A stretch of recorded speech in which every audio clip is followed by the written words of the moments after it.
Part of the reason is you'll see when I show you my mail call.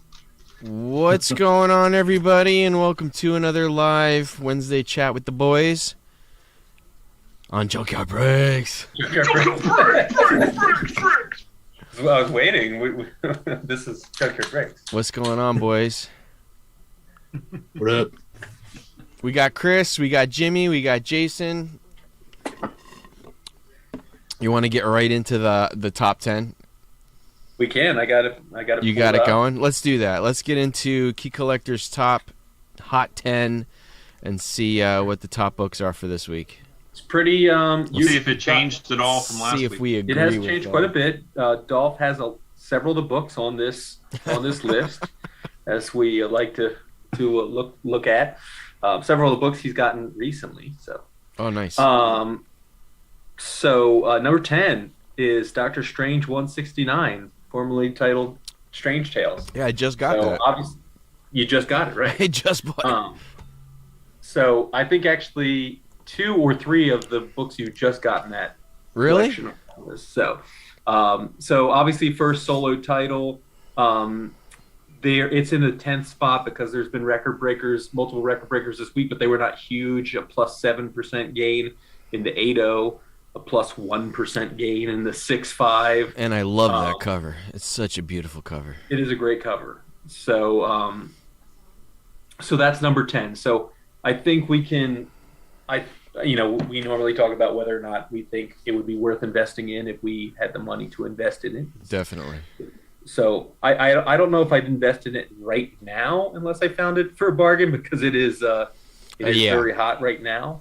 As hot as a book from 1968 can be right now, but what do you call it? AF-15 is from 1962, and that's perpetually hot. So that's not that the duration of time lapse. So anyway, it's pretty hot right now. So what do you think? I think if you got the money for it, it's only going to go higher. Yeah. First Doctor Strange solo. Strange is hot. Strange is going to be hot for a while. Yeah, it's a buy. What do you guys think? Buying? Selling? I don't have that one. You have that one? I think Doctor Strange is going to be the man in this next thing. So I think he's going to be hot for the next 10 years. Yeah, he's going to be hot. Hey, what's up, Kadu? Nice, Kadu from Comic Fortress hopping in. Oh yeah. What's up, buddy? He hit me on Instagram, said he was gonna try to make it on. Nice. Yeah, it's definitely a buy. All right. What's it going for? What's that one going for? So low grade. 300. These are the key collector numbers. This is not, obviously, accurate. But low grade $110, mid grade $490, high grade $1.4K. Yeah. You see like low grade copies for like $300 at like buyable copies. I don't know that you're ever going to see a low grade unless it's from the run over by a truck division. Yeah, for no. $110. Yeah. So That's not too bad, considering list. some of these other books are like $13K, $20K. Yeah, sure. Yeah, absolutely. All right, number 9. So number 9 is Fantastic Four number 8, the first appearance of Alicia Masters, first appearance of the Puppet Master. Really? So this one I'm kind of surprised at. It's a great cover. I think that's it's the one with on the list because the 7.0 this week literally was up 117% from the last sale in April. So 7.0, that book sold for $2,040 this week. Only $942 in April 2021. Is there any news behind it, or is it's just selling? There is zero information as though there's any news. I'm not buying this book. No way. No. Other than some knucklehead got duped. Yeah, really. I mean, unless he's just going down like, all right, I'm going in order and of FF books, and what's the next first appearance that nobody's into yet, and that's the one he landed on. Like, I'm not seeing it. A 3.5 sold for $700 this week. Yeah, why? Just because it's a single digit? I don't know. And a 4.5 only went for $50 more. Yeah. No, I'm not buying this book. Yeah, there's no way if I had 3 Gs to invest in something on the high end, then this is the book I would invest in. No, definitely not. Seriously, this is going more than a first solo of Doctor Strange. I mean, I know it's a much older book, but no, first, yeah. I mean, yeah, that's a weird one. It's just weird. It is a great cover, though.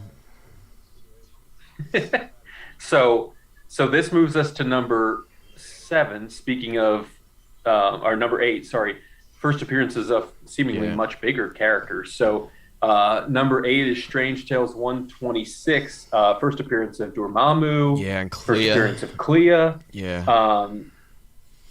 Big book. I mean, Doctor Strange first uses the phrase by the hoary hosts of Aga, you know, like, I mean, come on. This is like his next big book that nobody's into yet. Oh, did you see that? Did you see that marker down there in March 2020? I didn't see that. What's that? Clea rumored to be in Doctor Strange 2. Rumor Charlize Theron cast as Clea. Really? Unconfirmed. Unconfirmed, right now. Unconfirmed. Another one of the unconfirmed from Doctor Strange 2. Unconfirmed. Do you know Doctor how many Strange 2. unconfirmed Doctor Strange 2 rumors there are? Still waiting on the screenshot of Tom Cruise in was it Please Superior Iron Man? Superior Iron Man suit. Although they did you see Illuminati has been confirmed? Yeah. So I guess in a photo caption, Illuminati is happening. So that's going to be a huge book. So anyways, this book literally is on the high end raw, you know, at least the values that Key Collector's putting out is a grand less than the Fantastic Four 8. So 1.7 thousand on the high end. To put it in a little closer perspective, now there's not a direct 6.0 versus 6.0, but a 6.0 of this book this week sold for $800. Whereas the book we just talked about, a 7.0, sold for $2,040. $2,040.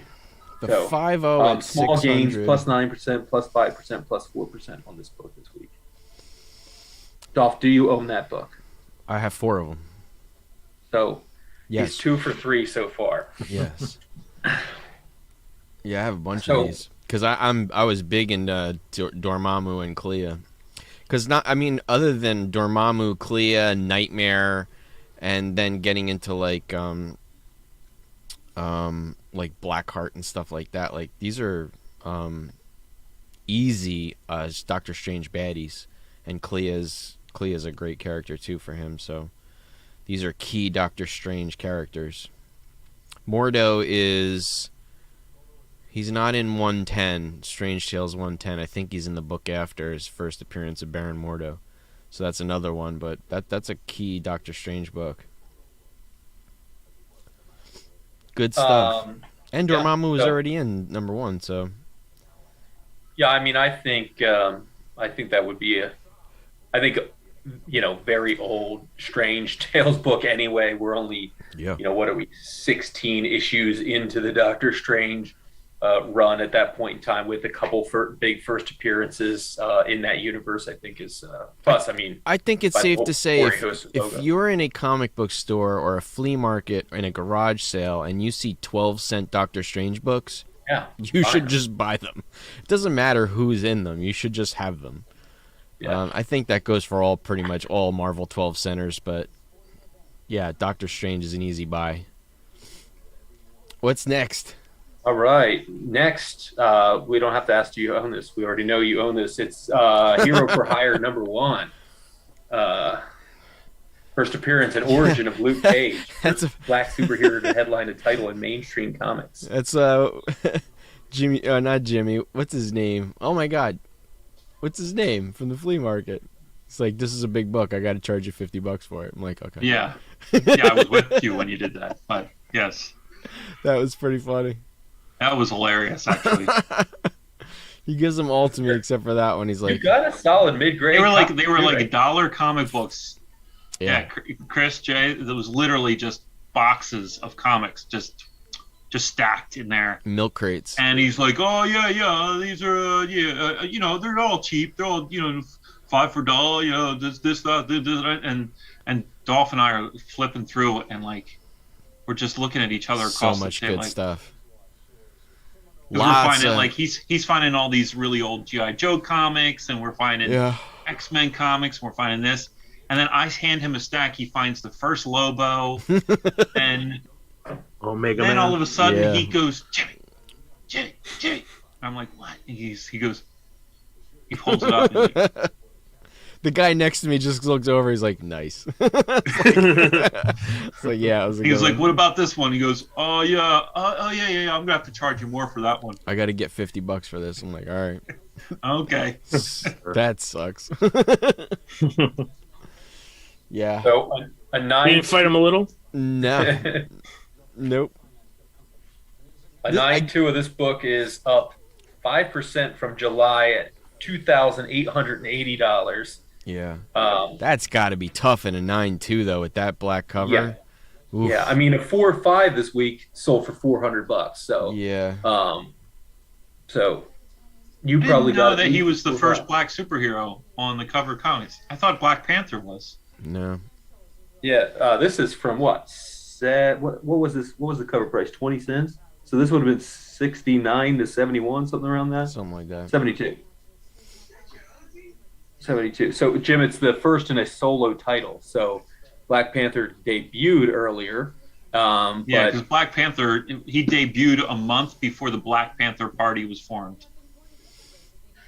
And then, but Black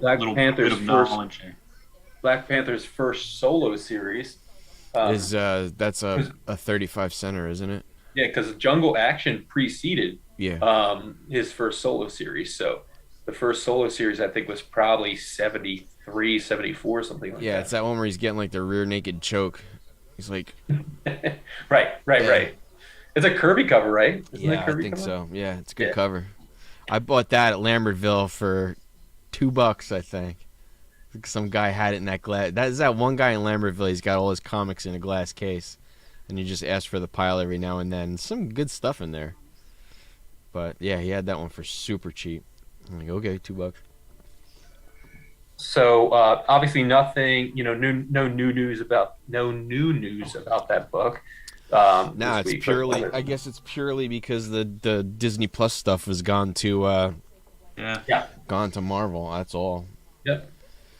So I think if that's a book you can find in any grade at a decent price, that's something you buy. I would say, now that you're moving on, like the next group of affordable first appearances, Luke Cage, Iron Fist, Sabretooth, there's like, they're all like in the mid 200s to like 500 for like mid-grade books. I would definitely be on a lot of these. These are like, if you can afford them, these are the next group of first appearances that are going to be monsters. Even like Jessica Jones is a pretty cheap book.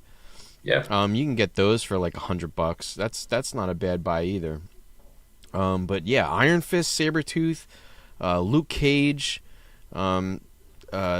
there's a bunch in there that are like, the $200 to $500 range that are like super, that are going to be super hot. Aren't Daredevil. The Defender stuff, yeah. Now that Moon Knight took off, Blade is gone. All those guys are just into the stratosphere. Then you're going to look at the next tier of guys, and these are them. And I'm looking at the next one. That's also another book that's going to be in that next tier, which is Man-Thing. Yep. What are you cheating? Why are you looking at the next? I see it at the bottom of my Luke Cage. I see the Savage Tales, and I'm like, aha. Well, you just bought that too. I did just buy a copy of that. That one has been on my watch list for such a long time, and that was another one that I was afraid it was going to get too expensive. So I grabbed it now. You don't see them very often either. But mine has that Marvel chipping. It's got some chipping around the front cover, so I don't know what it'll probably come back like a 5. This is one of those books too, just like the Luke Cage, that gets scary expensive relatively quickly. So a 9.6 this week sold for $5,851. I can imagine it being really hard to find this in a 9.6. Now, I would be uber pissed if mine came back in a 9.4 and I thought it was a 9.6 because a 9.4 yeah, I see that. sold for $2,640. $3,500 drop off. $3,211 from.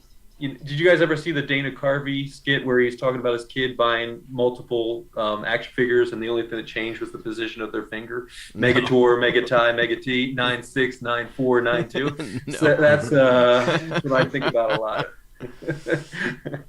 The thing, and there's another thing too, is who's going to be the first to do a movie? Are they going to be able to get Man-Thing in the MCU, or is Swamp Thing going to be in DC first? Because that's going to be like, Deathstroke, Deadpool, and all those guys. They've tried to do our Swamp Thing TV series already, and it was absolute. Yeah. You didn't like it? I mean, unless. It wasn't bad, but it was like nobody watched it. Nobody watched it, but it was pretty decent. I even liked Blue Devil. Nobody watched it. Nobody watched it because it was like the only one that they did that was exclusive to the DC app, and then when everything got switched over to HBO, they didn't bring that one along, and they canceled it on the. That's the thing. Yeah, they canceled it the first the day the first episode debuted. So of course nobody was going to invest themselves in it. Dude, Blue Devil was cool in it. It was awesome. Did they redo that, or was that the one from like the late '80s, early '90s? That Swamp Thing. No. That's the Adrian Barbeau. Oh, really? Yeah, it's good. It's really good. I liked it. Yeah. Yeah, I mean, half the bad guys didn't even get to be shown. Yeah, I follow all these special effects guys on Instagram, and they all did like these run-throughs of the different monsters that didn't get to be in Swamp Thing. Yeah. Well, that sucks. Well, it sucks too because Derek Mears played the Swamp Thing in that, and he was a Jason, was he not? He was a Jason. Yeah. Yeah, so he's huge. Yeah, this big giant dude. Yep. Lumbering around. He was great. Could have been awesome. The makeup was great. I loved Swamp Thing was awesome. Yeah, it looked real good, but yeah, it's a really shame. Interesting. It seems like unless DC either uses a director that first came out of the Marvel universe, or they really like emulate the tone of a previous Marvel movie, the properties just are not, and this is just my opinion, but they're just not getting a lot of traction, right? So if you think about Shazam was a lot like kind of the tone of Ant-Man movies, and it was done really well. I thought Shazam was done really well, and Peacemaker obviously is what's his face, and and that's done really, really well, and it follows kind of the same kind of, well, obviously they established that tone in Suicide Squad, but it's in the vein of freaking Deadpool, like the way that they're it's stylized violence, over the top language, somehow still have some endearing components to them. All of it goes back to Guardians. Yeah, right. It's taking these like characters nobody knows and turning it into a good story, and that you got to say it's 100% James Gunn. Yeah. See, my whole opinion on that is that you can't treat most of these DC movies like a Marvel movie though. Right. Some of the more campier, like Peacemaker, and you could do, you could probably get away with doing like a Lobo movie, but how many the biggest problem I'm having with all that is that they get these directors that don't necessarily know these characters very intimately, and then they try to do these like serious movies. But and that's they just the thing don't do about it justice. And how many times are you going to tell that Bruce Wayne story over and over? How many times are you going to tell the Clark Kent story over and over and over again? Get away from those guys. Everybody knows who they are. Everybody knows what the deal is. You want to bring them into like another, but there's such a rogues gallery. There's such a like eclectic group of heroes and villains. Go somewhere else with it. Sure. And plus, James Gunn is a fan of the comics. He knew what he wanted. Polka Dot Man. He wanted these like characters, and he knew he could do something with them. So once again, like nobody knew about Peacemaker, nobody knew about Ratcatcher, nobody knew about any of these guys, and he turned it into a good story. I really liked the last Suicide Squad was great. Yeah, the James Gunn one was awesome. Yep. like 200,000 times better than the previous one. Way better. Yeah. And Starro, he pulled off Starro. Starro was awesome. All right, where are we at? I won't cheat. Yes, you will, because you already know you got the next one too. Which one? It's Daredevil 131. Bullseye. It's amazing how many of these you got in the same lot. I just bought a bunch. I mean, yeah, it's funny. I bought these just before the Hot 10 list came out. Yeah, I got my eye on Daredevil stuff. So Bullseye and Elektra, and when he showed me those books, and they were like, what did I pay? $170 a piece. 200 a piece, yeah. Something like that. It's worth it, and they're good shape too. That Bullseye is probably like a 7.58. Yeah, it's just kind of incredible because when you first showed us that post, it seemed like they were really disparate comics, like they didn't fit in the same group. And then here we are, just whatever it is, 2 weeks later or 3 weeks later, and multiple showing up on one. I have a way of doing that. Like all those Grand Inquisitor on a plane. Make sure you sit next to him. Yeah, yeah. What did I buy? Those Grand Inquisitor books, and the next thing you know, bam, there's Grand Inquisitor. I mean, we kind of knew about that for a while, though. Sure. Yeah, we've been. Yeah, I've been grabbing those for at least 6-7 months now. Yeah. So yeah, definitely. But yeah, I mean, you can't go wrong with Bullseye. Yeah, I think I don't think you go wrong either. I am interested in how hot it's gotten right now. Like, well, that's because Charlie Cox in that interview said, "I'd really like to re-explore Bullseye and see where we can go with him." So that as long as he's helps. not a one, as long as he's not a one and done, as long as they don't do it that way, as long as they build him up and it's told over time, because we know villains can rise and fall. Right? They're if they're in terms of if we're talking about just comic pricing, right? And this book is very hot, so it's just had such huge gains recently. So I love that character. I love the actor that did Bullseye in the Daredevil series too. I thought he did a great job. Yeah, I gotta watch that again because I don't recall a lot of season 3 of Daredevil. I don't remember it. I gotta watch it again. I don't think I watched. He was really good. I gotta watch season 1 again. I would love Daredevil season 1. It was freaking amazing. It was so good. Was that a Netflix or a CW? Netflix. It was a Netflix. Yeah.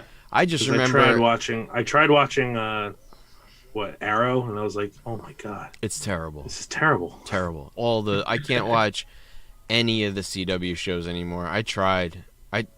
I was having the most fun with what is it, Legends of Tomorrow, and I can't watch it anymore. Now it's just like I watched one season of Flash with Zoom. Yeah, that was good, and I watched one season of Arrow with Deathstroke. Yeah, that's the only two that was I liked. Arrow season 2 was the Deathstroke one. So it was Arrow was good for 3 seasons. Flash was good for 3 seasons. Supergirl was good for 1 season. And Legends was good for like 2 seasons because once what's his name, Randall Flagg dropped out of season 1 and season 2 was okay, but then once everybody started leaving, it wasn't good anymore. Black Lightning was never good, and I'm trying. Like Naomi is on now. I tried watching it; it's not good. But Stargirl is good. Stargirl's really good. Yeah, I haven't given that one a shot at all. Because that's like the what is it? Not the Justice League, the Justice Society. Right. So it's like old Green Lantern, Dr. Fate. Like it's actually really good. Oh, nice. Yeah. All right, what's next? Number 4 is Batman 227. Oh, I love this cover. Yeah. Yeah. So this is homage to what? Detective 31. Yeah. So although I always thought the Neil Adams cover is so freaking bad. I have a pretty high grade of the copy of this one that I got in a collection. This was the collection that I got that Ra's al Ghul in. This copy was also really nice. Not super high grade like that, but it was a good one. Big disparity again between mid grades and high grade on this one. So this week there was a 46% jump on this book in a 9.4. Again, obviously very difficult for a 9.4, but in June it sold for $28.68, and this week it sold for $4,200. Wow. And I mean, that's based on cover, right? There's no iconic first appearance or anything in this book. This is like what we're seeing, some of those trends we're seeing with like ASM 316 and well, you're seeing it with a ton of the McFarlane covers now, where there's no key significance on the interior 32 pages, but the cover is driving value, right? So this is like Silver Surfer 4. It's become this iconic cover, and that drives huge value. So this is a book, obviously, again, it's one of those ones, if I were to stumble upon it, obviously I'd pick it up if I could afford to pick it up at a price that I believed in. So yeah, this book's not going anywhere. Yeah. Next. Yeah, I mean, to some extent, I think those covers have more staying power than the ones that have some first appearances in them, right? Because they're not so dependent upon movie news or speculation. True. Yeah, that's true. A lot of those they're iconic. So once they've hit that iconic cover thing, it's not going anywhere. It's just a world perception that book is good just because of the way it looks. Right. There's no debate. Hulk 340 is not going to be. It's not going to see a big bump if Wolverine fights Hulk in an MCU. Yeah. Maybe you'll see a little bump. Well, it might. Really matter. Yeah. So that'll see a bump because of Hulk 181. That's not that's why that book would see something. So next is another one that I don't know why it's hot this week, but it's Uncanny X-Men number 3, first appearance and cover of the Blob. So big. Some of these Silver Age first appearances are just seeing enormous jumps in high grade, or even in this book, a 7.5 is a high grade, right? For these early X-Men books, but a 7.5 saw a 60% increase this week from a high of 2,500 in July. This week selling for 4,000. Yeah, I think all the X-Men books are getting a jump. This week sold for north of $1,000. Sold for $1,006 and a 4.5. Yeah, I mean, it's an early single-digit X-Men. I mean, all the X-Men are popular. Now that the Professor X is confirmed and the X-Men are coming, like all these X-Men books are going to go sky high. Yeah. We've already seen that with Thor, but that, of course, is Scarlet Witch and Quicksilver. 2 is what's his name? What is it? Oh, what's his name? It's Brad Pitt from Deadpool. What's his name? What is his name? Shoot. Do any of you guys remember? He's the one who hit the power line. I think it's like the Invisible something or whatever. Anyway, it doesn't matter. Yeah, X-Men are going to be popular for a while until that movie comes out. Vanished. Thank you, Kadu. What is it? Vanished? Kadu to the rescue. Yeah, Vanished. Okay. Oh, the Vanisher. Yeah, that's right. Vanisher. The Vanisher. That's right. Yeah. I was going to say that he probably vanished.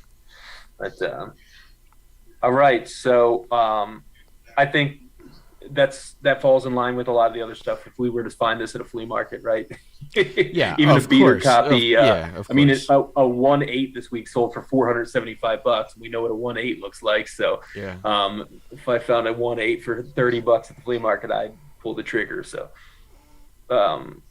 all right, so number 2 is ASM 10. I mean, I don't know why we really need to talk about anything sub 100 on ASM being hot, but this is a weird one. I mean, the key first appearances are first appearance of the Enforcers, Fancy Dan, Ox in Montana, and the first appearance of Big Man. Why? So, other than the fact that people are probably going to put together their 1 through 10 runs, like. Yep. I mean, this is like you buy it if you see it, but why? I don't know. I mean, I'd buy it for $100 if I saw it somewhere in decent shape. Listen to this. It says, although this issue doesn't introduce a mega character It is in the most desirable title in the history of Marvel Comics. Unlike Spider-Man, The Amazing Spider-Man 9, First Electro, which sold for 132,000 in November, there is no recent 9.8 sale to inform lower grades for this issue. The last time a 9.8 sold of this book was in 2017 for $16,730, and it is evident from sales previous to this week that issue was undervalued. So this is basically exactly what you just said, though. It's a one. For what could be considered a non-key issue in terms of character weight when compared to Electro, this issue still commands a respectable dollar value, selling at about 50% the amount of ASM 9. So it's sub 10, right? You want to get those, and it's a still freaking great cover. I think all those early Ditko covers were all awesome. Yeah. I'm looking at number 1 and I'm a little baffled. Yeah. Yes, certainly for all the more value it has. I guess it's that those three Chris, had all big jumps. There's that's number 1. Tales to Astonish. This is a $50. You ruined book. The surprise. It's a $50 book. Yeah, Chris waits to get his information from me. Yeah. Why is this not showing up? Not that bleached out cover you're showing us. Yeah, I can't. Camera sucks. So, this is one all 4 of us could invest in, no problem. Everybody can have this book. A 5.0 this week sold for $75. So, all right, it's a 12-center. Everybody report back next week with a copy. A 7.5 sold for $163, and a 9.2 sold for $382. So, this is, I guess, number 1 because the 3 increases this week were plus 82%, plus 25%, and plus 74%. I mean, the key collector basically says classic battle of Hulk versus Namor the Submariner. I think we're probably going to start to see, we saw early Namor books already blow up, right? And I think we're going to start to see Namor battled with people who are still in the MCU kind of books. Yeah, but I would go with that, what the hell book is it? It's that Namor Iron Man book. Namor versus the Thing? No, it's that Namor Iron Man. It's like, I have it. It's the, what is it? It's not Tales. Is it Tales to Astonish? Oh, I have to look it up. It might be Tales to Astonish. No, Tales to Astonish number 1. Damn it. I don't know if I have this book. I don't have this book. Oh, I do. Search. You got this one, Jimmy? I may have gotten this one in the collection. If the fellow who I bought this collection from had bought twice as much Marvel, and obviously that meant 1/2 less DC, this collection would have been absolutely insane. Yeah, that's what I'm talking about. This book, you can't even see it. This is stupid. It's Iron Man and Submariner number 1. I just bought this from. See the white box on my phone? Iron Man and Submariner. Iron Man and Submariner number 1 is the book I'm talking about. That's okay. That's a great one. Like if I was going the next round of Submariner books, that's where I would go. Even though that predates Submariner 1, right? And yes. Iron Man 1, doesn't it? Yes. So those are both 69, that's a 12 center title. Yeah. And I think that book's like 68 or 67 or something. Yeah. Rick had one a long time ago. It was a nice copy too. Yeah, that's Submariner number 1 too. I would buy that all day long if you could. Still great cover. If you could still get one for like $200-300, I would grab one. That book's gonna fly. And it says on Key Collector that it's going down. There's no way that's a downtrend on that book. That book is so hot right now. So that's the top 10 this week. That's the top 10? Yep. Yay! Hooray. Yay! Yay! It only took us 30 minutes. Wow. Oh, it's funny. We were just talking about the Bullseye cover. Yeah. For Daredevil, and I was telling you about how much I liked the Bullseye actor. Disney Plus. If you would have gone to Daredevil to start watching, they actually had Bullseye dressed as Daredevil for the cover, because they thought it was actually Daredevil. They didn't know that it was not Daredevil. Got you. So you actually would have been clicking on Bullseye as Daredevil for your starting of the thing. So. Got you. Interesting. So we can talk about Obi-Wan? Or did we talk about Obi-Wan? When's that? I mean, we talked about it a little last week, but we didn't have Chris on last week. Well, we can talk about the fact that Maul got cut, which is sad. Yeah. Oh, they gave him the axe? I think they shot scenes with Maul and they cut him from the show, which is kind of... Oh, really? Yeah, I think so. I'm a little bummed about that. I don't know. Good. But they're bringing in Savage Opress, right? Are they? No way. Jimmy just likes the fact that they named them Savage. It's the dumbest name ever. You don't like that name? Well, the thing is they brought in Savage and they thought it was Maul. Yeah. Yeah. Savage is also very dead. Yeah, extremely dead. I don't know, man. I've been trying to spec my brain out on what could possibly happen in Kenobi. You would think they'd have to do some Han Solo tie-in, like Kira, Crimson Dawn. If they didn't do that in Book of Boba, when they had like every freaking opportunity that was a good chance of bringing them in. That was a good opportunity to do it. You know, then I can't hold my breath and say that, you know, like. But the one thing though is that Book of Boba Fett took place after Maul was already dead, because Obi-Wan killed him in Clone Wars. So Obi-Wan killed him before Episode 4. Yeah. So yeah. So you're finding it hard to spec because you're also safeguarding your heart after Book of Boba Fett, because there were so many issues with the show. I mean, well, that was the other thing too, because there were so many things that I was 120% all in on Asherad Het. Like I was like the first episode, like I was like, there it is. Yeah. There's Tusken Raiders, we got this. Yeah. And it never happened. So I'm saying they're throwing, and there was rumors. There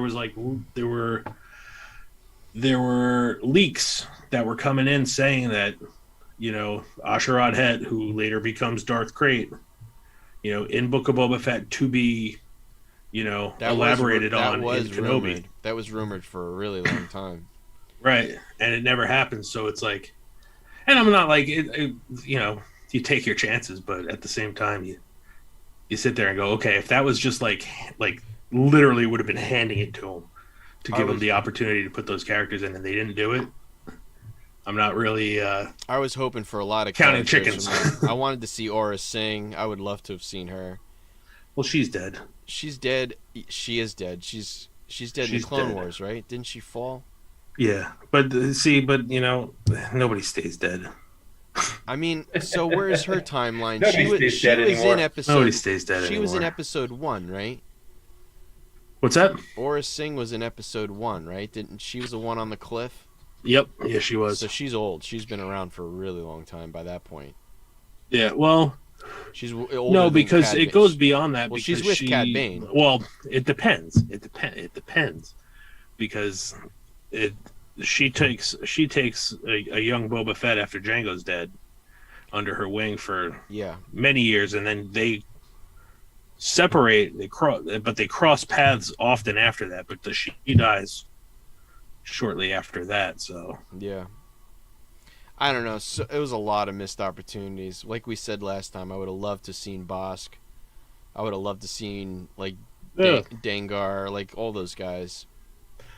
You could have, but that's the thing. And with all of the opportunities that you had, you know, with all the different like things that you could have possibly done, what cameos did? And I'm not really complaining, but I'm just saying, like, you know, you got Black Chrysanthemum that nobody friggin' really. None of the normies knew about, you know? Yeah. And then never even seen before, which was cool, which was a nice addition, but, you know, you had some more obvious characters you could have put in there that you didn't. And then you had, Cad Bane, who should have been dead already? He's old. I don't know if he should have been dead, but he's definitely going to be old. And everybody's talking about, I hope he comes back. That blinking on his chest, that he's going to come back. I'm like, don't just. Yeah, I saw a lot of videos that kind of wish that he just died. They showed him he's cool, he's dead, move on. I'm leaning towards that too, even though I'm a little invested in Cad Bane. That kind of sucks. I like Cad Bane and bring him in earlier stories. They could. I have no qualms there, but. What else? People are talking about bringing Mace Windu back. I'm like, he's dead. Just leave him. Yeah, Mace Windu. Did they say he called or he emailed Bryce Dallas Howard? Yeah, he was. I saw an interview with him, and they were asking about it. He said that he was working with Bryce Dallas Howard on some movie, and he brought it up. And he's like, hey, Mace Windu, huh? Yeah. All he did was throw me out a window. All he did was fly out. He said, "How many?" He goes, "Characters that are missing a hand have a legacy of coming back in Star Wars." Yeah. And I was like, well, fair enough. He's got that, but you fell a long way down, pal. And I keep saying, and I said, the only way I want to see Mace Windu come back is if he comes back and Boba Fett kills him. Forget it. Like, just kills him dead. Like, and that's it. No mistaking. He could. That would be a cool way to just show up and go out. Yeah, but they're not going to take Mace Windu out like that. They're not going to do that. Plus, Boba Fett's not really that kind of bad guy anymore. I mean, he's vengeful. He'll probably give him a hug and tell him he forgives him or something. Now he's just he rules with respect. I guess so. He's just an old dude that walks down the street. And he's like, I'm too old for this. Listen, man, he has a team of 7 people. They got that whole town covered. Sure did. They got it all covered. Yep. All right. Let's just hang out. Every one of those kids had a pistol this big. Yeah. So let's just. They had a hot pink water gun. Let's hang out here in this dead end where we can't go anywhere and we're totally cornered. Let's just do that. Right. Let's send the Wookiee into the Trandoshan area. Yeah. And everybody keeps their arms. How many Wookiees are sitting over there? Just one. Just one. That's the one. He's got it covered. But he's special. Good. He's just a one. special. Oh, I'll tell you what. Anybody got a Rancor? When they said they needed muscle with how good that show was going during the season, I thought they were going to get a bunch of Ewoks. Yeah. And they were just going to have 5 Ewoks in each station. Could you imagine that? Like a ship lands and outcomes but it would be like something ridiculous. Like there would be some character who just shows up. It would be like Chewbacca showing up by himself with no Han, no Leia, just like and an army of Wookiees that are all in the Falcon, and they all come out with their spears and we all know Chewie's better with an interpreter, right? When we actually know what he's saying, right? Chrysanthemum, nobody's telling anybody what his Chrysanthemum's saying. Although what's her face at the end is like, Chrysanthemum, you want the fruit or whatever. That part, I don't know if you guys saw that was like this little throwaway thing at the end. That annoyed me almost as much as anything in the whole movie. Do you want some fruit, pal? I know. Chrysanthemum, you want that? I was like, what? He's like a bloodthirsty Wookiee bounty hunter. You're gonna, all of a sudden he's kept playing catch with the fruit. I don't know, man. Sometimes playing catch with the fruit. It was such a letdown. That series. Yeah, I'm literally gonna just forget the whole thing. That's all right. Season 3 comes Moon out. Knight's gonna be here in a week. Yeah. There you go. Moon Knight in a week. You'll forget all about Boba Fett. Moon Knight and Halo comes out in the next week. Oh, I forgot about Halo. I don't like the fact that they said that their Master Chief's going to take his helmet off. I don't like that. Well, is that what they say? Because they definitely didn't show it on the trailer. No, but they said... Every time they say Master Chief, he has his helmet on. Yeah, no, they said for sure he's going to take his helmet off. Which I think it's the same... Yeah, it's like kind of a Boba Fett thing. Like, you're going to ruin that mystique. He just keeps his helmet on. Yeah. It's like Judge Dredd. It's like Judge Dredd, exactly. Even Carl Urban was able to keep his helmet on the whole movie, but Stallone just couldn't do it. Stallone's got to show his face. I never watched the newer Judge Dredd. Was it good? Oh, it's Oh, great. Jay, it's awesome. It's really good. Talk about hyper violence. You have Carl Urban bias though. You love Carl Urban. Who doesn't? Who doesn't like Carl Urban? That's true. He's a great guy. That's true. I mean, I don't know. The Boys. But no, it's a hyper violent show. That's definitely you don't it. Yeah. This Judge Dredd doesn't mince words like Yeah. I want to see Judge Death. I want to see them bring that show back. Oh man. That would be guys, awesome. look at this old showcase. How did they not get in trouble for ripping off the Hulk there? Oh, the Inferior 5? Yeah. I don't know. Wait a second. Huh? Yeah, DC did the Inferior 5. They did it was a rip-off of, they did like Thor and Hulk, and it was like a parody though, but you're allowed to parody. You're allowed, but I mean, you're allowed to steal the actual character to parody them. Yeah, it's like Mad Magazine made a whole thing about it. Like, you're allowed to satirize something else, so as long as it's in jest, you can do it. I mean, here's their first appearance, right? Yep. It doesn't look like, I mean, White Feather over here looks like he's ripping off a DC character, right? And then Dumb Bunny, Merriman. The only one is the Blimp. Obviously, is the Blob up here, but I don't know. Yeah. But that Hulk thing, holy crap. Yep. Well, I mean, they've had panels where they put Stan Lee in there and just ripped him apart because they hated Stan Lee. That's true. And then they cross the street to the same delicatessen that he's eating at in New York. That's the thing, man. They were like across the street from one another, so like these dudes had to see each other on the sidewalk probably all the time. It would have been really interesting. Well, it was really incestual too. You had a lot of writers and artists hop back and forth. Yeah, I thought it was funny that I was listening to the one, I can't remember which historical podcast, they were like, I'll just walk across the street. They literally could just walk across the street to the other company. Yep.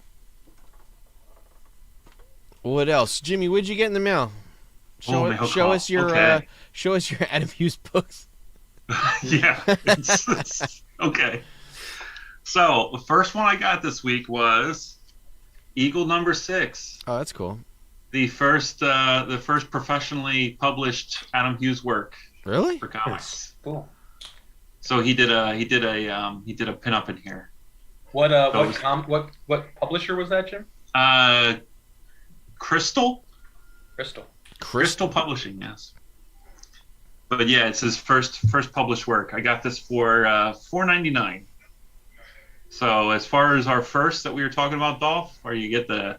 Yeah, I remember that. We were talking about artists. Dolph and I had a conversation where we were going to get the first of all of our favorite artists. We were looking them up, and they were all like super cheap. The first McFarlane, super cheap. The first Neil Adams wasn't very expensive. The first Frank Miller wasn't very expensive. Even the first everybody's first was always a crappy comic. First Kirby was like some Western book. It's not really that expensive. So I got a lot of these with a good deal. I got a Beautiful Killer. It's a Wizard World exclusive. Phil Noto book, but this is a #0. It's only an intro. So this was a cool pickup. That is cool. Wait, what does it say on the front? What's that? What does it say on the front? Something Adam Hughes? Beautiful Killer.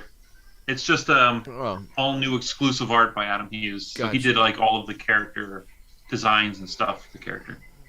Then I finally completed my set for Ride. Okay. So this one's the trade dress, not the variants.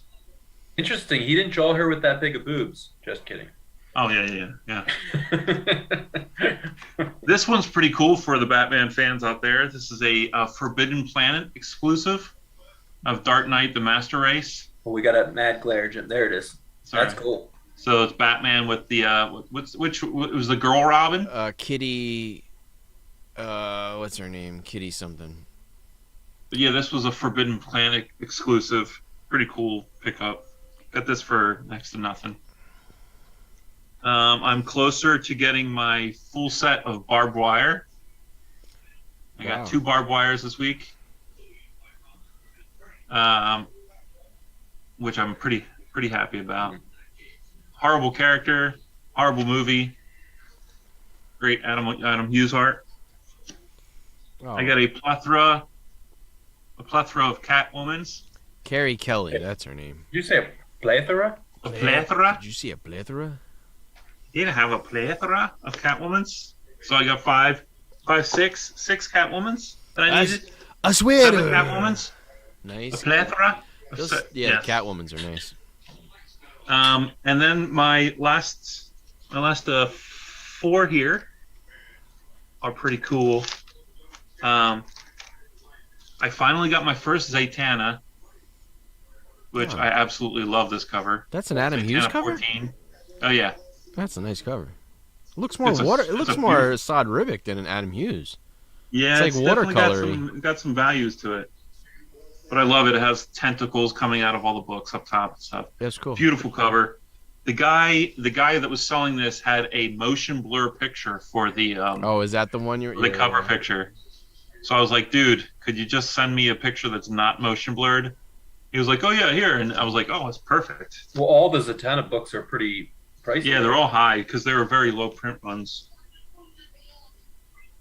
Then I already showed this one to Chris.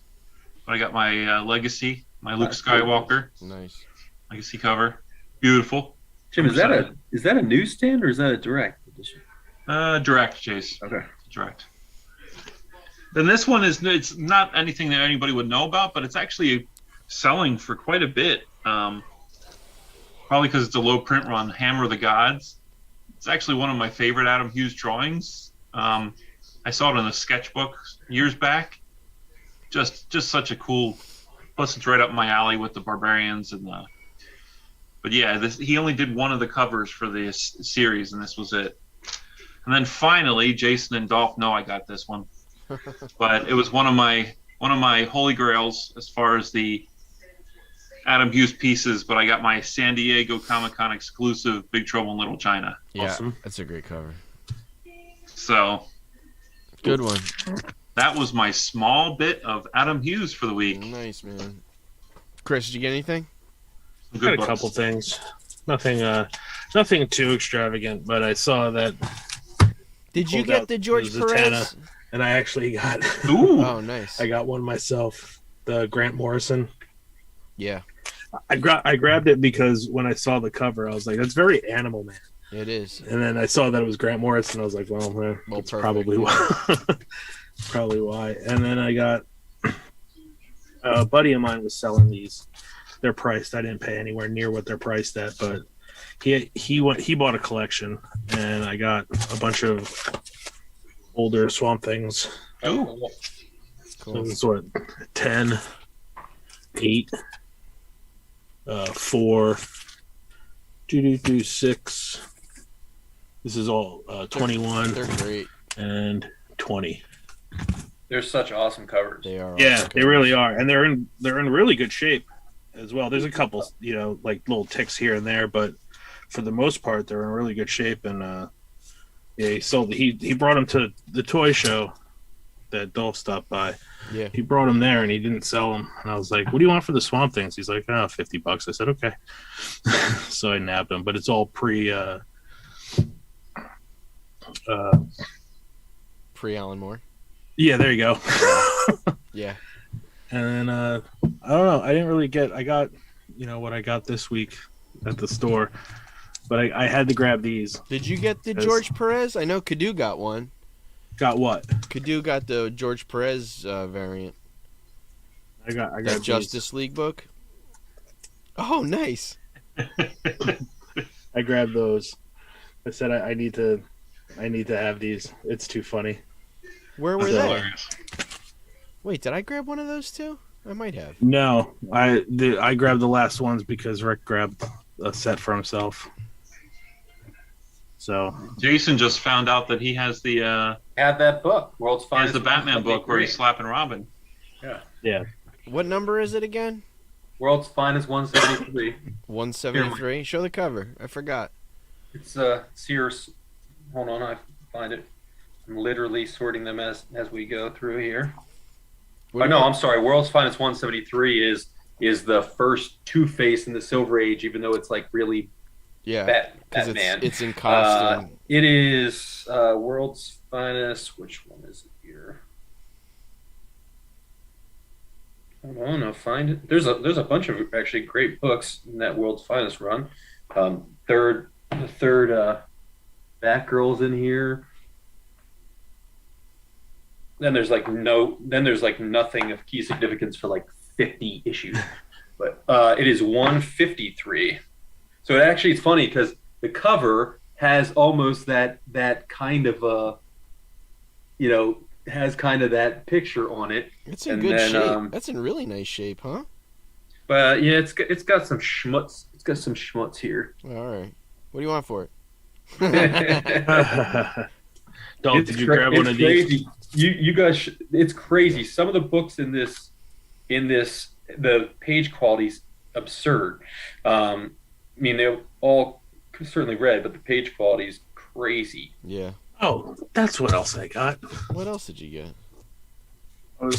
I had it out here. I showed Jimmy earlier, but when we were talking about the Grand Inquisitors and everything and all that stuff. I love it. There we go.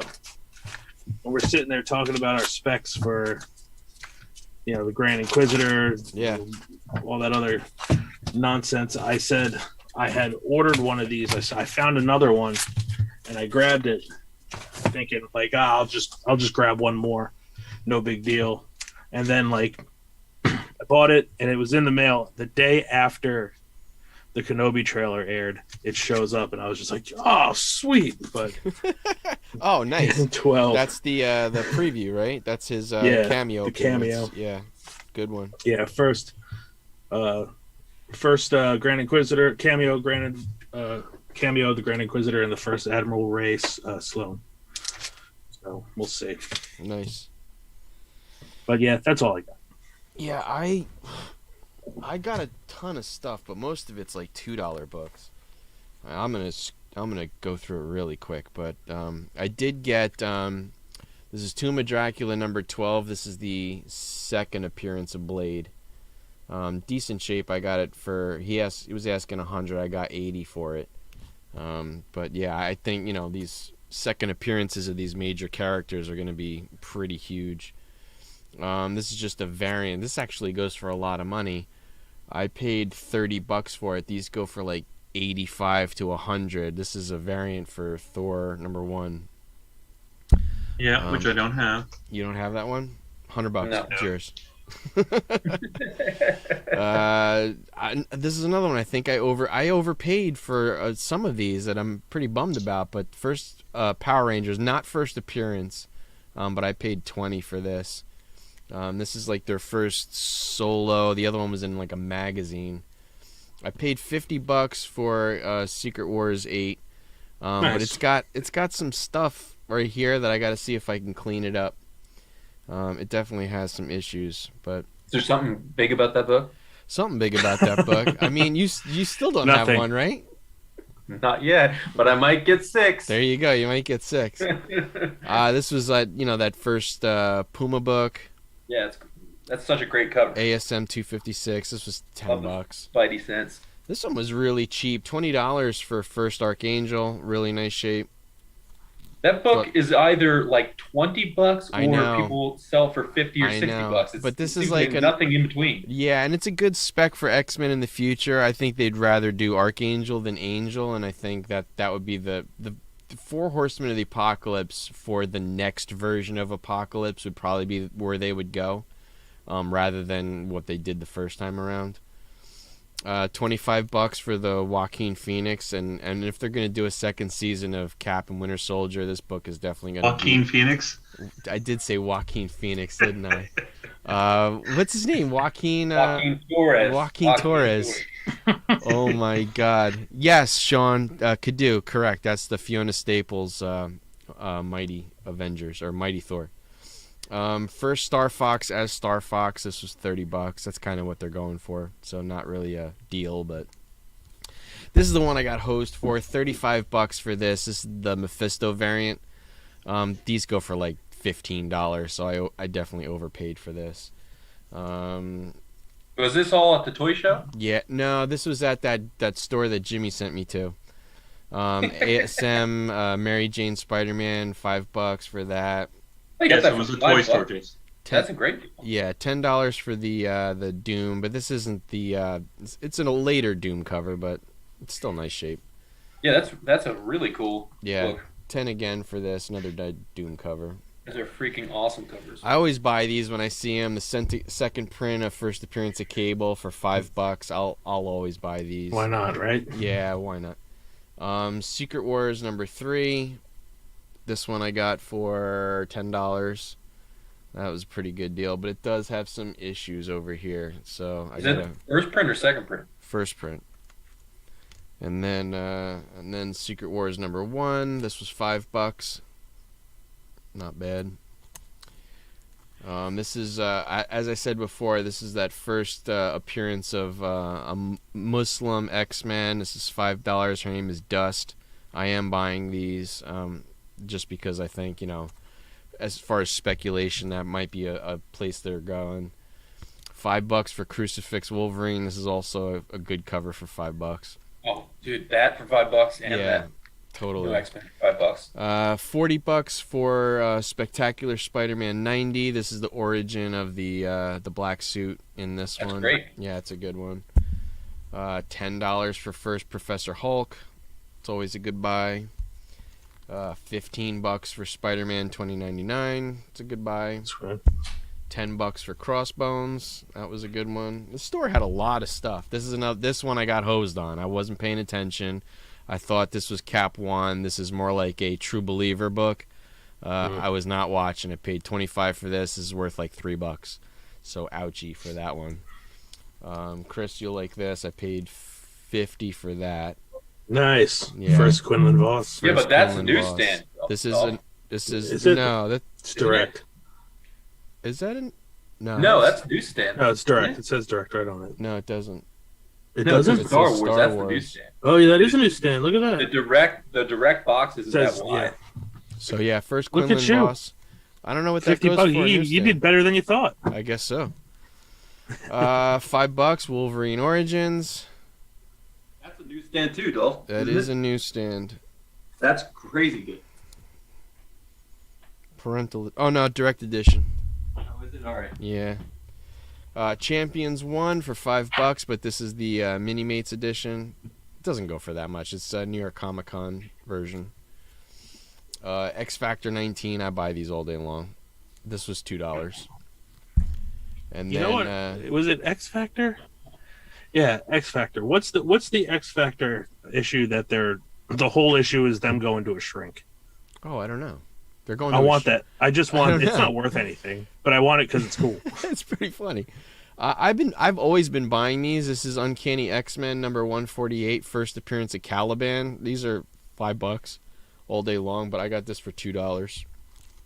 X Factor. This is $2 for this. X Factor #5, first That's cameo. first Apocalypse cameo right of there. Apocalypse. This is always a good one, and for $2. Secret Wars #2. Secret Wars 2 #1. This is the first appearance of the Beyonder. And then X-Men #169, $2. This is Callista. There's a whole bunch more, and I don't know how much to show. I mean, it's like Mephisto, $2. And then I got these great Morbius books. These were $2 each, but Oh, nice. just nice covers. Scarlet Witch and Vision, $2. I love these. This is the Hercules. Miniseries, right? Yeah, I like these covers. $2. You know me. I don't have Willow 2. I have Willow 1, so I needed that Nice. one. $2. Surfer 10. I like this Eternity cover.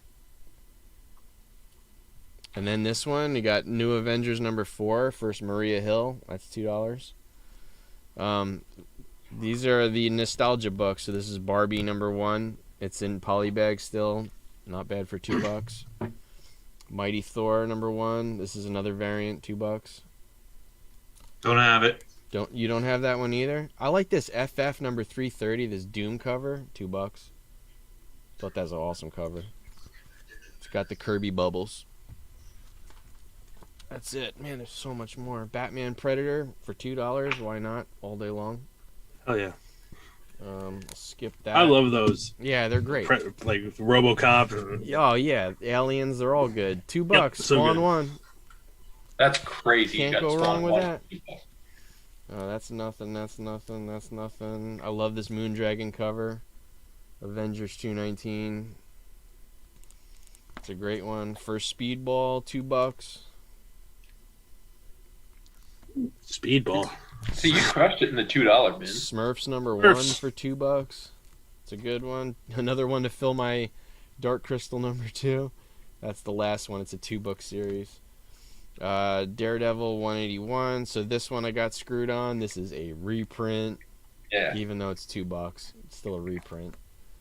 Yeah, you gotta see that skinny barcode. Yeah, I should have paid attention. And that's it. Fraggle Rock number 2. And Amazing Spider-Man 519. $2. Do any of those old franchise books end up being anything? I know some GI Joe books are worth something. GI Joe, Thundercats, He-Man. He-Man. Yeah, He-Man. Thundercats, they're all yeah. worth some good money. Transformers. Yeah. But even there's some hidden gems in there. Doesn't IDW, or am I getting this wrong? Do they had the huge library edition of Transformers? Does IDW have Transformers now? If they have Transformers, they have GI Joe too. It might be them. I'm not sure. I know they do. Yeah, they have Transformers and GI Joe. Right. Okay. Because they got Teenage Mutant Ninja Turtles and. Yeah. So in that store, I got these. I got all of these for $20. These are the 1960. What year are these? 66. These Batman cards. That's awesome. I got a whole bunch of them. They're in okay shape, but either way, I just wanted them. I know if anything I wanted to sell, I could probably move at the flea market too. I got this awesome Batman and the Joker. Oh, it's really cool. But either way, these are cool. 66 Batman cards, and that's it. That's it. I think. Yeah, that's it for mail call. There's a lot there. Not bad. Not bad at all. Not bad at all. How bad's that Secret Wars 8? What do you want for it? I'm gonna see if I can clean it up, but I don't know. I got tons of them, so I'll let you know. I go for one that has schmutz on it. That's fine. Yeah, I want to see. Jason refuses to buy one from Dolph because he wants to find it in the wild. Jason will I don't find care. one in the wild. I don't care. I forgot about that. That's all right. Somebody saw one of the videos I posted, and I had four of the Mace Windu one shots on the side, and they were like, "How about you sell me one of those Mace Windu one shots?" I was like, "No, why don't you eat my whole ass?" So I don't know. What do we go now? Do you want to pick out my CGC submissions now? Let's do it. All right. I got tons in the safe. This is just one shelf, but you guys tell me what I should submit or not. So starting with Star Wars Knights of the Old Republic number 9. This is a nice copy, and I think I should submit it. That's a no-brainer. That's Wait, it. what- Goes what- up. What tier are we talking about? Are we talking about tiers of books to submit here, or are we I talking about think- just in general submitting? I think out of all these, I'd like to pick 10 to submit. This is super high grade. I'd probably do a pre-screen for 9.6. It's got no spine ticks. Is a really Fast Track Modern? Is that what we're talking about? probably. I have the first Why the Last Man. Also, really cool. nice cover. Really nice high grade. I have, so this is all that Star Wars collection that guy met. Saga number 1 was in there. Wow. Really nice too. Saga 1 was really sharp. I do have to get there's a crease line. I do have to get that out of there, so I do have to press this one.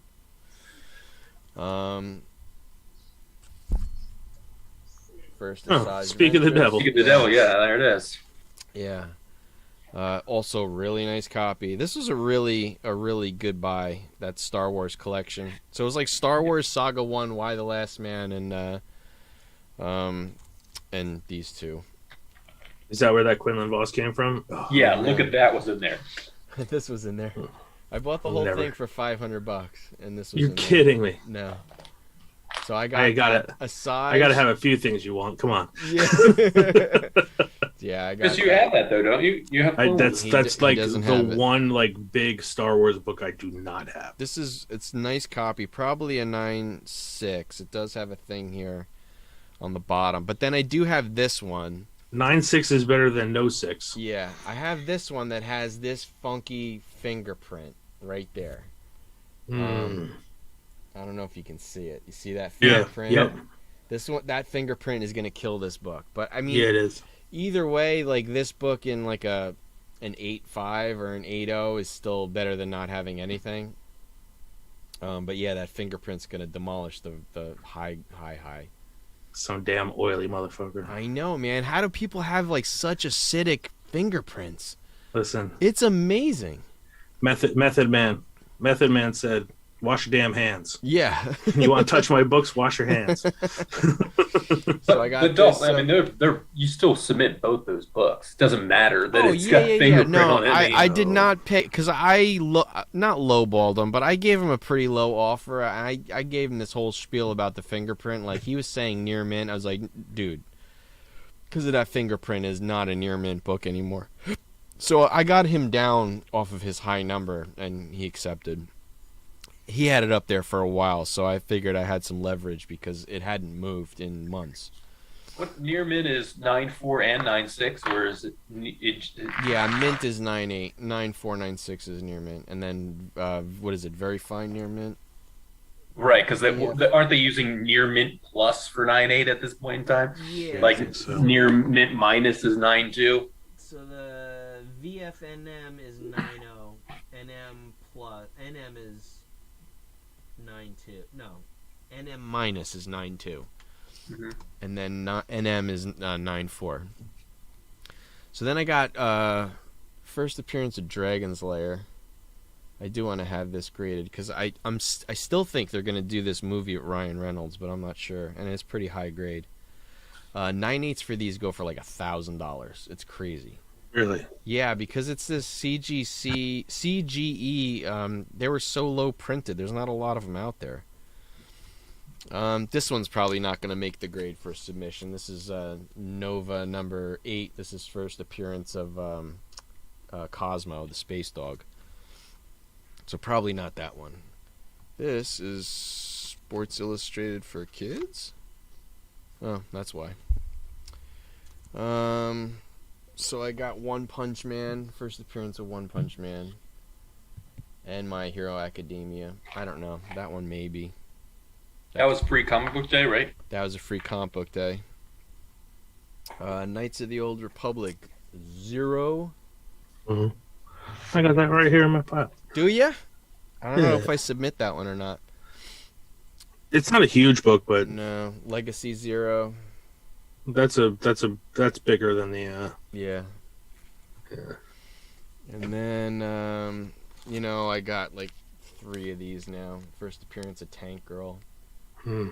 This one I do want to submit a couple of them, but that's going to be in magazine land, so that might be a while. Skipping Aliens 1, gonna skip X-Men 4, the Omega Red, but this John Byrne is nice. First appearance of Hellboy. That's a good book. This one's a good one. I want to get this graded. This is Green Lantern number 9, first cover of Sinestro. That I want to get graded. That's a good one. You're not talking same tier at that point. No. Yeah, right? No. This is Invincible Iron Man number 9. They're only going to give you a 9.6 on that book, though. Yeah, I know, right? This one is already graded. I can take that out of there. You'll be lucky to get a 9.0. Yeah, I know. Doctor Strange 157. That is, what is it? First, is it Living Tribunal? Or Eternity? Eternity. Yeah, could be. I thought Living Tribunal was the one with the cover with the. Yeah, maybe.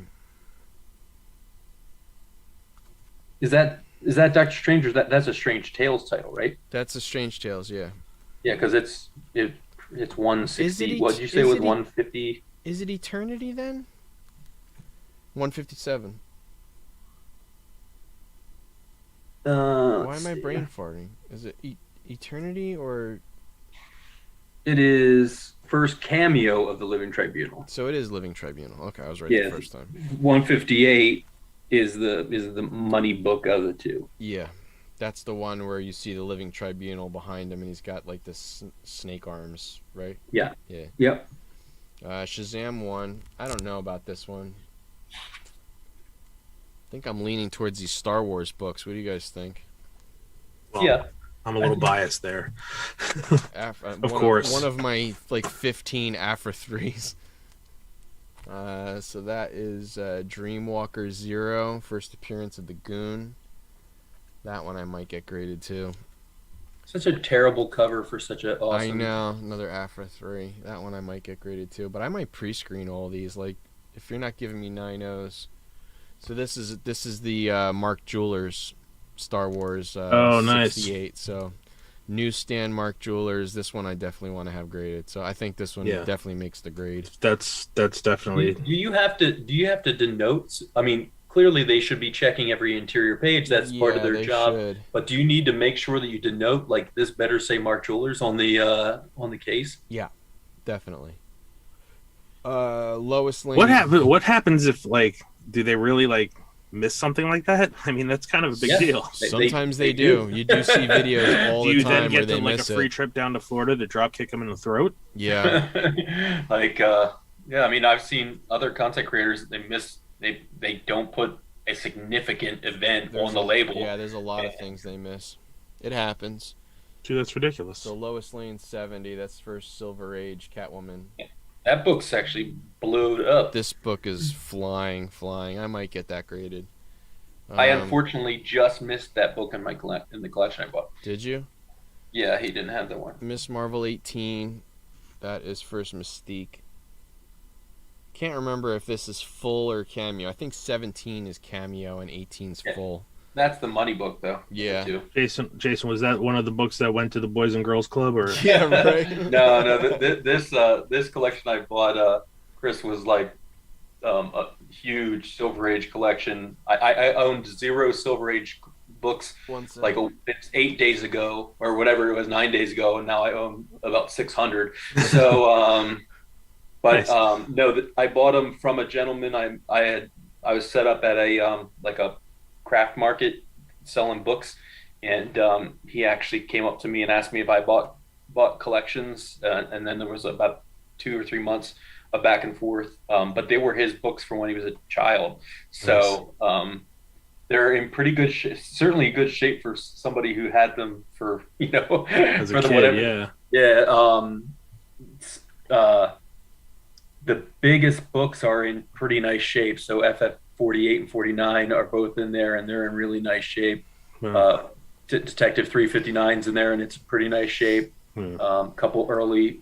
He only bought 2 Spider-Man, but they're 18 and 19, so they're great. So yeah, there's the only book that was a huge key that was hosed is first Hawkeye. It's probably like a 1.8 or a 2 or something like that. But I mean, even at that, but still, yeah.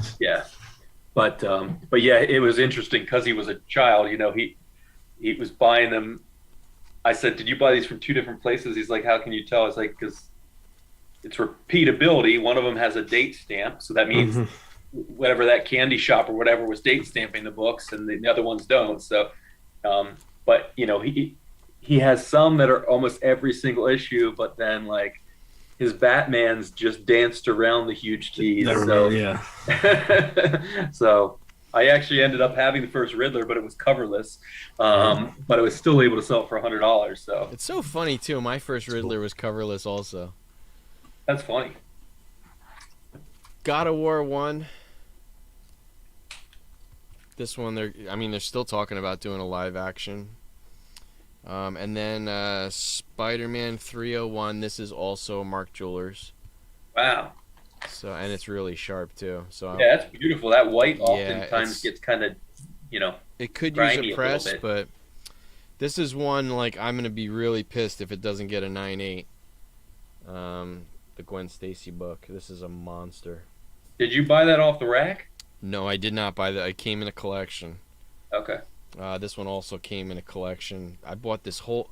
This was like one of those ones that Rick passed up. He would not pay the money, and I said, Rick, you okay with me getting this? He's like, yeah, take it. $500 for everything. It had 2 of these.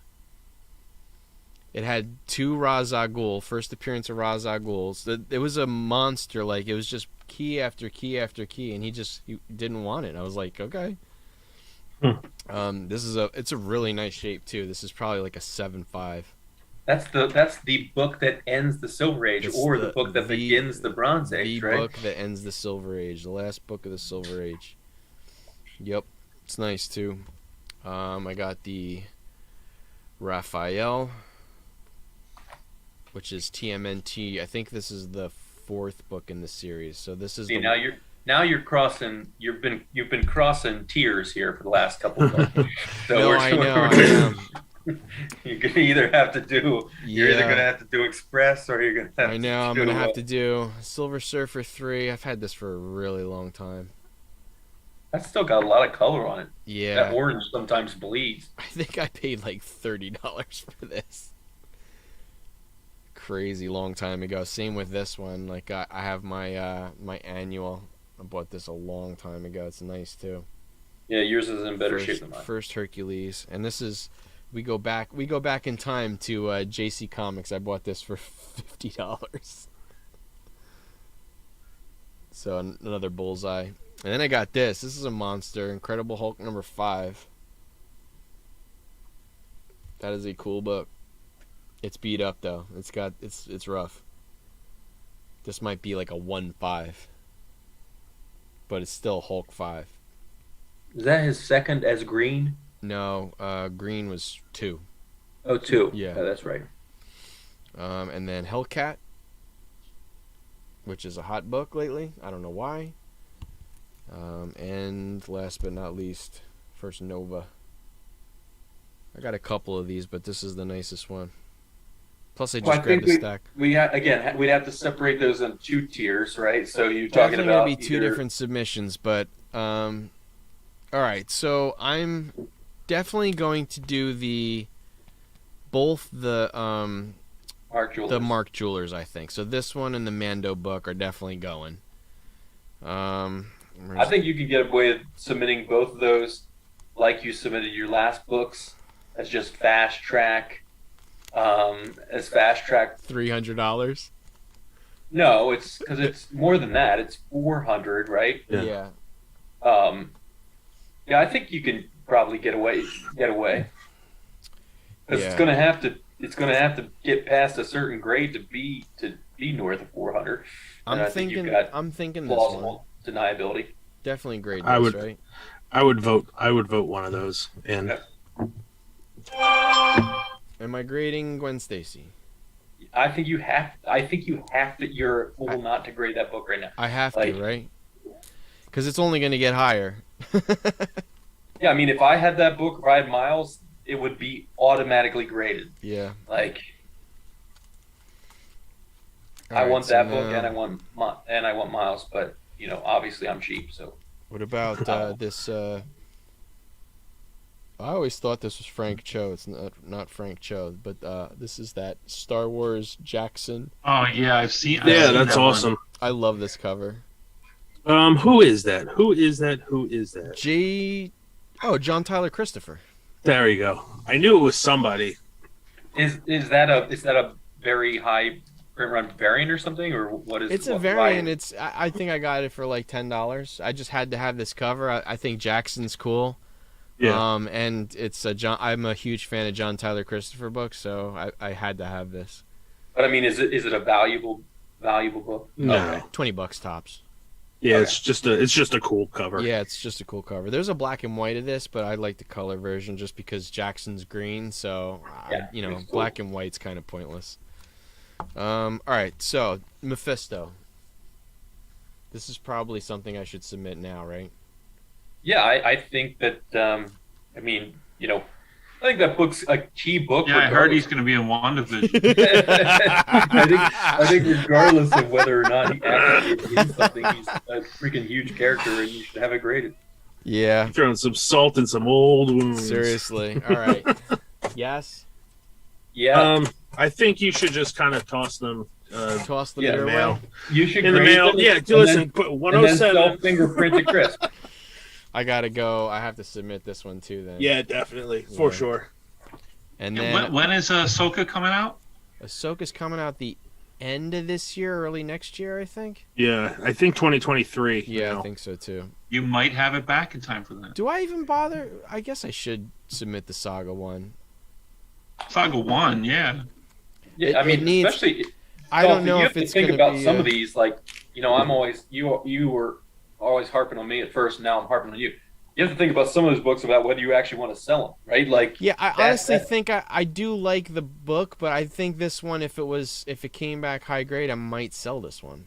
Yeah, that's what I mean. Like, it's just the upside of having it graded is huge. Well, same thing with Why the Last Man, because exactly. Both of those two are like revered as like these huge books. So somebody somewhere is going to want them. If you got a high grade on them, they came together too, and they have the same spine like creased right up the middle, like it's this long.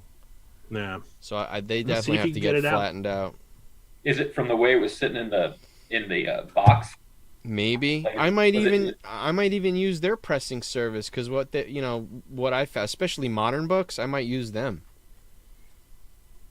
Because I have to do it at such low heat. I'd rather they do it. I'll spend the extra like $20. And then of course the Revan. That's definitely. This is a must, right? That and the one shot, the Mace Windu one shot, are like two books that just consistently they never go down. They just hold or they go up. Yeah, I gotta find the Mando. Oh, Jay. Let's see. Jay looks like a comic guy. Currently, Chris, this is my brother's business partner. No, she's my wealthy benefactor. Yeah, I gotcha. Is that who helped you get the 600 Silver Age books? Better interest than the bank, that's for sure. Yeah. So yeah, Mom, this is what we do for 3.5 hours every Wednesday night. I have to, right? Must. Yeah. And then I have to send this in too, right? Yeah, Dolph, depending on grade though, that's north of a G now, that book. Is it? Yeah. For mid-grade though, it's like 5. If it's mid-grade, no. But I think it's still like $400 or $500 in mid-grade. I mean, it went up because of the popularity of the movie, correct? Maybe. Yeah, I think so. I mean, that's certainly just because Catwoman was really, taken well with the newest movie. Yeah. I just think it's cool because that's got more of that Julie Newmar Catwoman look to it than. Do I submit the Sinestro? Night, Ma. Night, Mom. Good night, Mom. Good night. Sinestro cover? That's a big book, isn't it? Yeah. It's a big book. Just to have it slabbed, I guess. Should I do Riri? Yeah. I hate the fact that it's a 9.6. It's high grade, yeah. Chris, we got my books back, and my cameo and my first appearance were 9.6s. We couldn't see anything that made them 9.6s, but I did, however, get a crap ton of 9.8s on Hawkeye 1, not first Kate Bishop, but first Hawkeye title as Kate Bishop. Those had no problems coming back 9.8s. Those have dropped. Afros? Those have gone down, but you know damn well that they were going to bring her in. Yeah, and when you've got 47, so now that they're now that they've Yeah. gone down in value, you can economy those things and just do it. Yeah, I should Should I do the? And you have so many. You have to have them graded for when you actually want to move one. Yeah, I mean, this is one of those things where I get like, if I get 3 9/8 and the rest are lower, I'll just sell off the rest. You have like 14. No, that one, Dolph, you need to sell me so then I can submit it. Okay. And do I do the Tank Girl magazine? Ooh. I mean, for you as personal, that's. I have 3 of them so here. That means so much to you personally. So. That one has actually dropped a lot. It really has. What's your deal with Tank Girl? I love Tank Girl. Love Tank Girl. Huh. Neat. That's the first. Do it. Yeah, I might have to do. Go for it. I might have to do both the Tank Girls.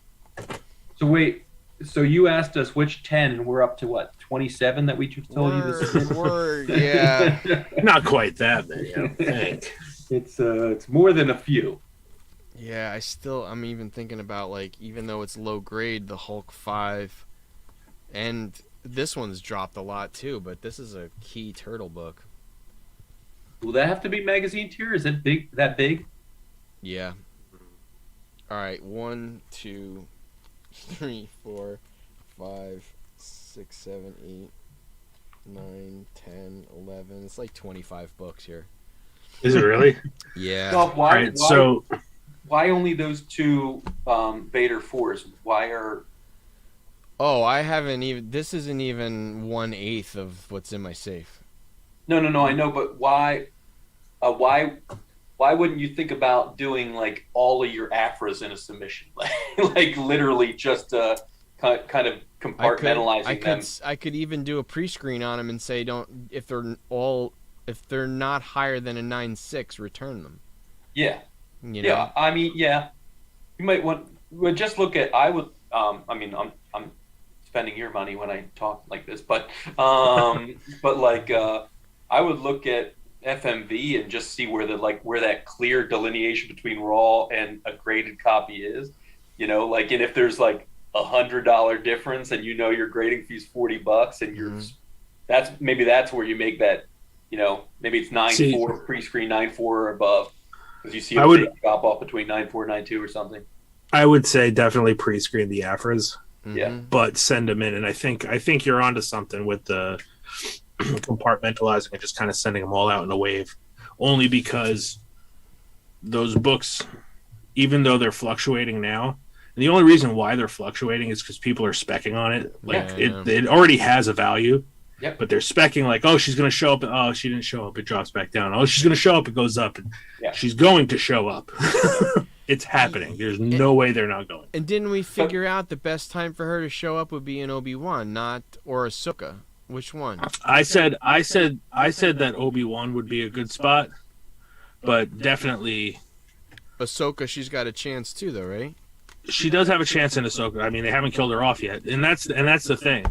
When Jimmy was arguing with us that one time, what I didn't realize is that all those Vader books, when they came out, like the first run, which was done by Kieran Gillen, that takes place before New Hope. The Charles Soule run, that takes place between New Hope and Empire Strikes Back. And then the current run is taking place between Empire and Jedi. That's why eventually, yes, you do see Luke, but initially Luke was just a kid when she was introduced, so that's where when I thought back about it, I was like, oh, look at that. Yeah.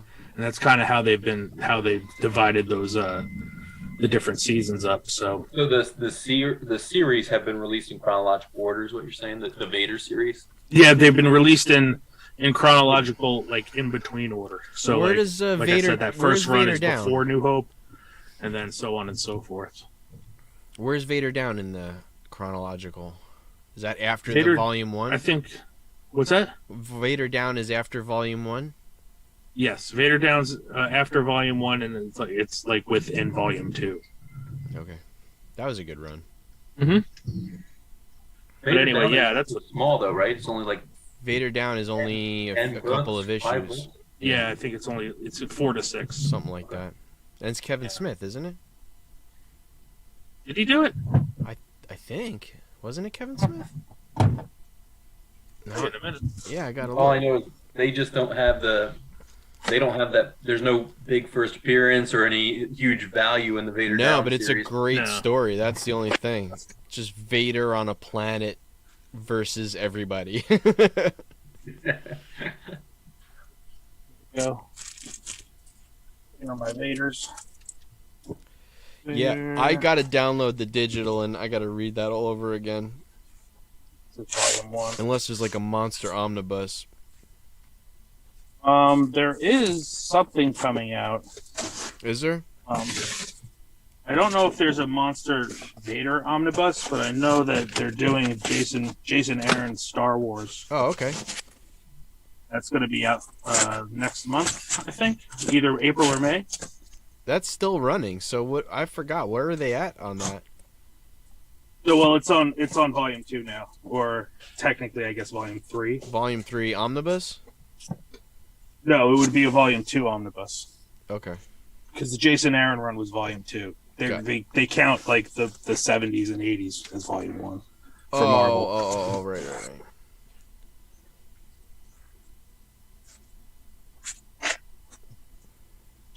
We lost. Stupid War of the Bounty Hunters ruined everything. Yeah, are you reading it? Am I reading it? Yeah, I'm through half of it right now. There's so many offshoots too. Like I can't keep track of it anymore. Yeah, it exploded like right away. Yeah. I mean, there was like 5 titles that it was going on in. Well, they were playing the same trickery too, so they put a lot of first appearances in there. They were getting people to buy the book just because of that. They were doing the same trick they were doing with High Republic. Like, it's a crappy book, but there's a lot of first appearances, so if you're not buying it all, you're stupid. Yeah, Jason Aaron and Gillen wrote Vader down. Oh, okay. What's up, Joe? Joe's at work, and he's just saying hi. What's up, brother? Too bad you're not here. April 2nd, I'll be at the flea market. And April 9th, I'll be at the flea market. You'll be with me? All right. Weather providing. Yeah, I mean, I will certainly be in New Jersey that day, but whether or not I'm at the flea market is different. Yeah, I'm gonna try to stop in. Well, what is it? King Con is Saturday, but it's gonna be beautiful. Well, it might rain actually. If it rains, I won't go to Meadowlands. But if then the following week, I'll try to get my booth for the next month. Vader Down was only one issue. Was one issue. And it's not Kevin Smith, huh? It's not Kevin Smith, and it's not only is it one issue, but there are 46 variants. There's a lot of variants of that book. That's like Prism basketball. Dude. There's a lot of variants of that book. It's ridiculous. And they're all black and red. They're actually all the same. I did order a cool Star Wars Adam Hughes cover this week. Of course you did. It is You're joking. Star Wars. I didn't know you Purge. liked Adam Hughes. It's the Purge cover. The which one? Purge. Oh yeah. Oh, nice. Darth Vader in the front. And, yeah. Jimmy, I'm gonna make you a T-shirt that just has his signature on it. Just the AH and the exclamation point. Of course you would wear that. I would make it for you. How big do you want the AH? Pretty big. You know me. You want it like full, like all over print? What if I did that like a pattern, all over print pattern? Would you wear that? Well, I don't know about an all over. No, Jim. You know what you could do? You could start his fan club, and it would be JH with the exclamation point, the Adam Hughes fan club. There you go. Know? I'll have that made for you. I could call it the AHA segment. There you go. The AHA segment. I'm thinking, well, what would you prefer? Wouldn't it be Yaha? Yaha.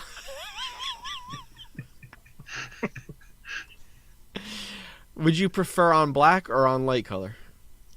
Oof, I mean black with a white print. Black with a white print. But okay. I know that's tough. That can be tough.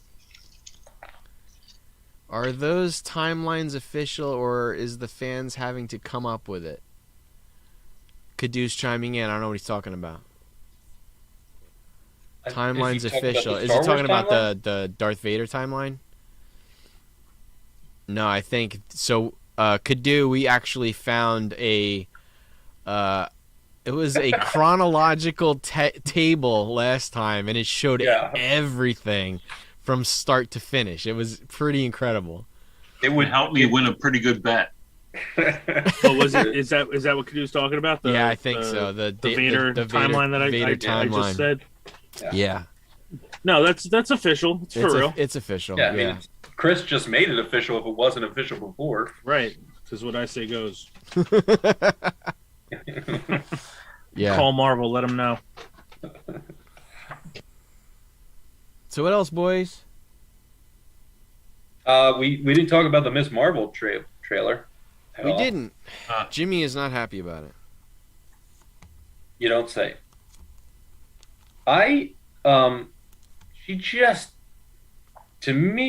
She looks so young. I mean, she's young in the comics. Right, but she never looks that young in the comics. Like, isn't she a teenager? She's a high schooler in the comics because she's not fitting in. But how old is the actress? Is like 13 or 14, right? I don't know. To be honest with you, she looks like a child. You know? I was reading some of the comments. I know a lot of people are not happy. Her powers have changed. And you know, like I told Jimmy in another chat, like I know why, because she was basically like Muslim Mr. Fantastic. So if they're bringing Reed Richards into MCU, they're not going to want some other character having the same powers as him. I kind of get it. But it's a Scott Pilgrim-y, somebody said. I kind of agree with that. I don't know. With the caption bubbles and stuff in the beginning? Yeah, well, it seems throughout. Like, it's kind of goofy like that. She in the band? Yeah, Scott Pilgrim was perfect. Scott Pilgrim's a great movie. You know, perfect. I've tried to show my wife doesn't like Michael Cera. Oh, really? Michael Cera does not like him. She's just like, there's something about him that she just finds to be absolutely annoying. So I'm like, well, that's fine. I was like, yeah, but Scott Pilgrim's awesome. You got to watch Scott this. Pilgrim. Like, I can't get past it. Oh, it's so good. Is she a Captain America fan? Because Sean Evans is in it. Chris Evans. Sean Evans is from so Hot hilarious Ones. in that movie. Chris Evans. The whole cast. I mean. Yeah, I mean, Superman's in that movie too. That's right. Superman's in that, right? In the movie too. Yep. And what's his name from Rushmore? Captain Marvel's in that movie too. Captain Marvel is also in that movie. Mary Elizabeth Winstead. And Miss Captain Marvel. Yep, she's in it. Yeah, and, Brie Larson. And why am I brain farting on his name?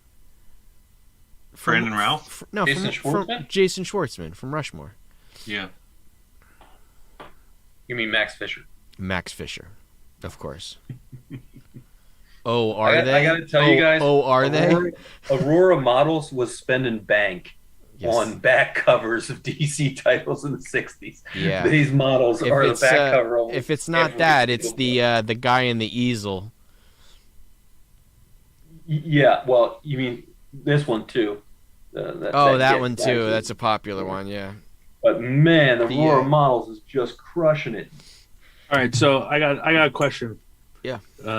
I know about the Mark Jeweler covers, but is there a reason why they're obviously newsstand? Yeah. But why were they like that much more limited, or is it just so they were sold?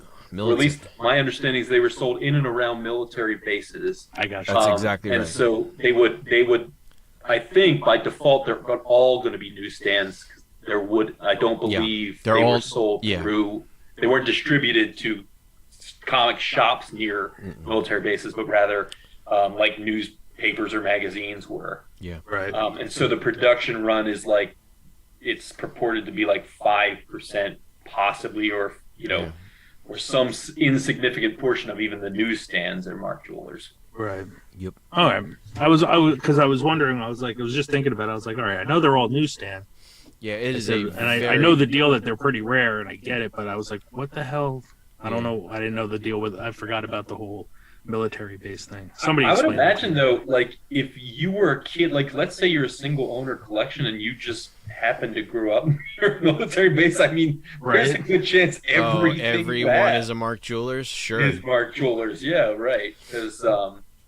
Because I'm assuming that the whole rings were just like how you could buy high-end like watches at PXs and stuff like that, right? Like but what I noticed, because when I bought another magazine that also had a Jewelers insert, it wasn't Mark Jewelers, so it was like a Northeast version of a Mark Jewelers, where I think Mark Jewelers were predominantly in California. There was a West Coast book. Okay.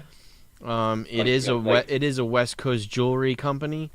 And I found a East Coast version. It was just called I forgot. It came in another key that I bought.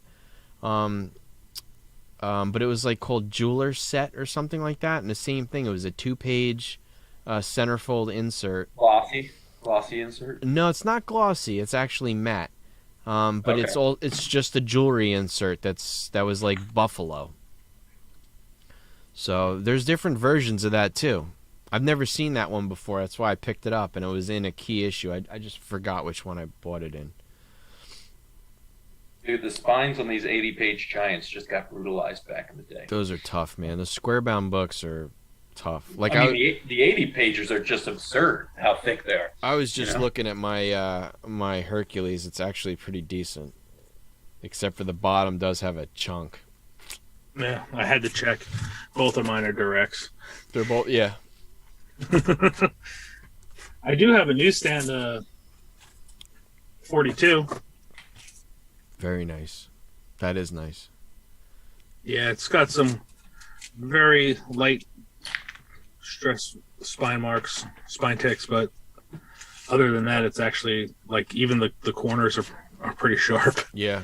Chris, for aesthetic value, your box with Spidey is way cooler than a barcode, right? Like, right. I mean, appearance value is way cooler. Yeah. It would have been cooler if they did like a Yoda head in it though, or something. That is true. That would have been cool.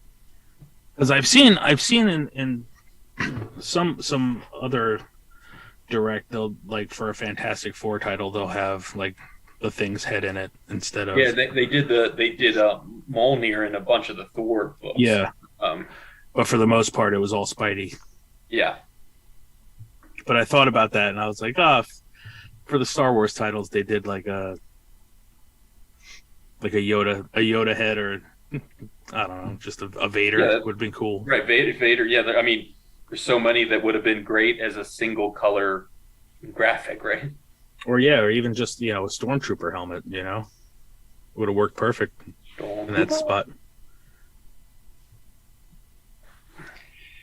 I found like about 7 books that I think are kind of roached in this collection. Like we're and thankfully none. Are we turning them into buttons? They may become so rage buttons. Yeah. I'll send them along with your Peacemaker. Sweet.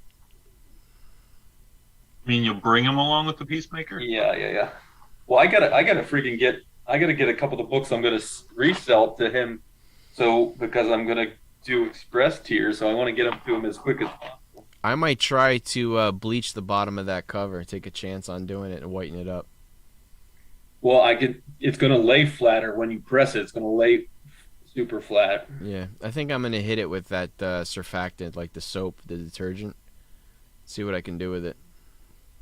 So, Chris, Dolph bought a big book off of me on eBay yesterday. He ended up being the winning bid.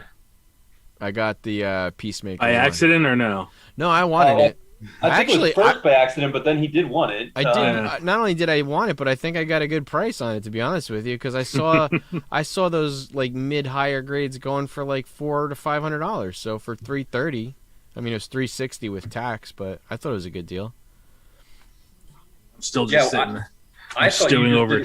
didn't want it yesterday when you were like, if you want to cancel it. I was like, no, I wanted to give. I don't want you to buy something you don't want. And you're like, no, if anything, I just like, well, yeah, because I only paid $37 for it, so I've almost 10x my money in less than a week, or in just over a week. So yeah, I just wanted to see like if you wanted to try to get more money out of it, because I feel like if you had sold that book a month ago, you would have made a hell of a lot more. Yeah. You know, but you didn't have it a month ago, so. I did not have it, yeah. No regrets then. No regrets. No regrets. No regrets. No regrets. And I mean, I'm looking, I'm certainly not looking to give anything away, but like when I'm doing that well on something anyway, I'm not going to get super butthurt about the fact that I didn't squeeze a little extra money out of it. Right.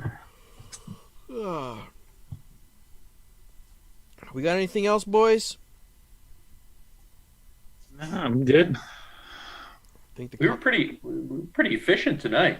It was very efficient. Just kept the ball rolling. Yeah, not a lot of news either. That it's kind of that's just slow. it. There was no shows to fall down a rabbit hole on. Nothing like that. Moon Knight is kind of like once Moon Knight comes out, we'll have a lot more to talk about. Yeah, it just looks really good too. I have a feeling it's going to be pretty solid. I like what everybody's saying too, that it's not like anything we've seen before, which I kind of felt that way about WandaVision. I think that was unlike anything we've seen before, but yeah, and I loved WandaVision. I like WandaVision too, but I think this one's going to be good. It's going to be really but good. kind of going along with the Moon Knight story, it kind of can't be anything that we've seen before. Right. Exactly. Yep. If they're going to tackle something like that, then they really need to divulge into that world. Yeah, something interesting. I watched the longer She-Hulk trailer that I guess was released several months ago, just yesterday too. After I watched Ms. Marvel, they still haven't showed her yet, though, right? And there's a bunch of focus on Professor Hulk, essentially. Unless that was like a fan trailer that I put together. No, there was a thing about the Professor Hulk. Yeah, I just quite a bit about Professor Hulk. The only thing that I saw that down they my graded version off of eBay. They only showed like her back shoulder while she was walking away. Like you didn't really see anything. Yeah. So I'm still not a fan of her being She-Hulk. Oh, I love her, man. I don't know. I don't see her so good in Orphan Black. Anywhere near what She-Hulk's physique is. Like, well, I don't think she doesn't have like she's not like over the top pretty. She's not like 6'2", and she's just not like long limbed either. They did show an image of her as She-Hulk, and she definitely grows huge. Like I think you might come around on that one. And she's adorable. Yeah. Really? I don't know. I don't think she's like over the top pretty. I'm not really. She's like MMA chick pretty. Like, oh yeah, she's pretty, but her face has been busted up a couple times. But you know what I mean? Like, you know what I mean? Like, this has gotten worked over at least a time or two. I don't know, because in Orphan Black you see her it's so many different ways. Like there were like 3 she's really cute, and then like 3 it's like she had like dreads and like piercings, and you're like I don't know. But sometimes when she's like nerdy girl, she was really cute. That face has gotten to business. Yeah, I guess so. I know what you mean though, like Misha Tate. You're like, oh, she's cute, and then you see her in a different light, and you're like, oh, she's not cute.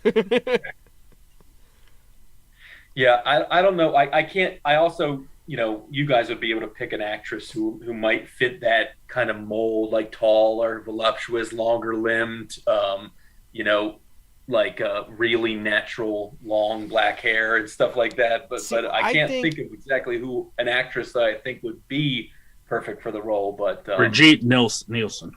From the 80s. Right, from the 80s. Yeah. But when you talk about like, all right, so you might picture like 15 years ago, like Jennifer Connelly. Yeah, I mean, but not now.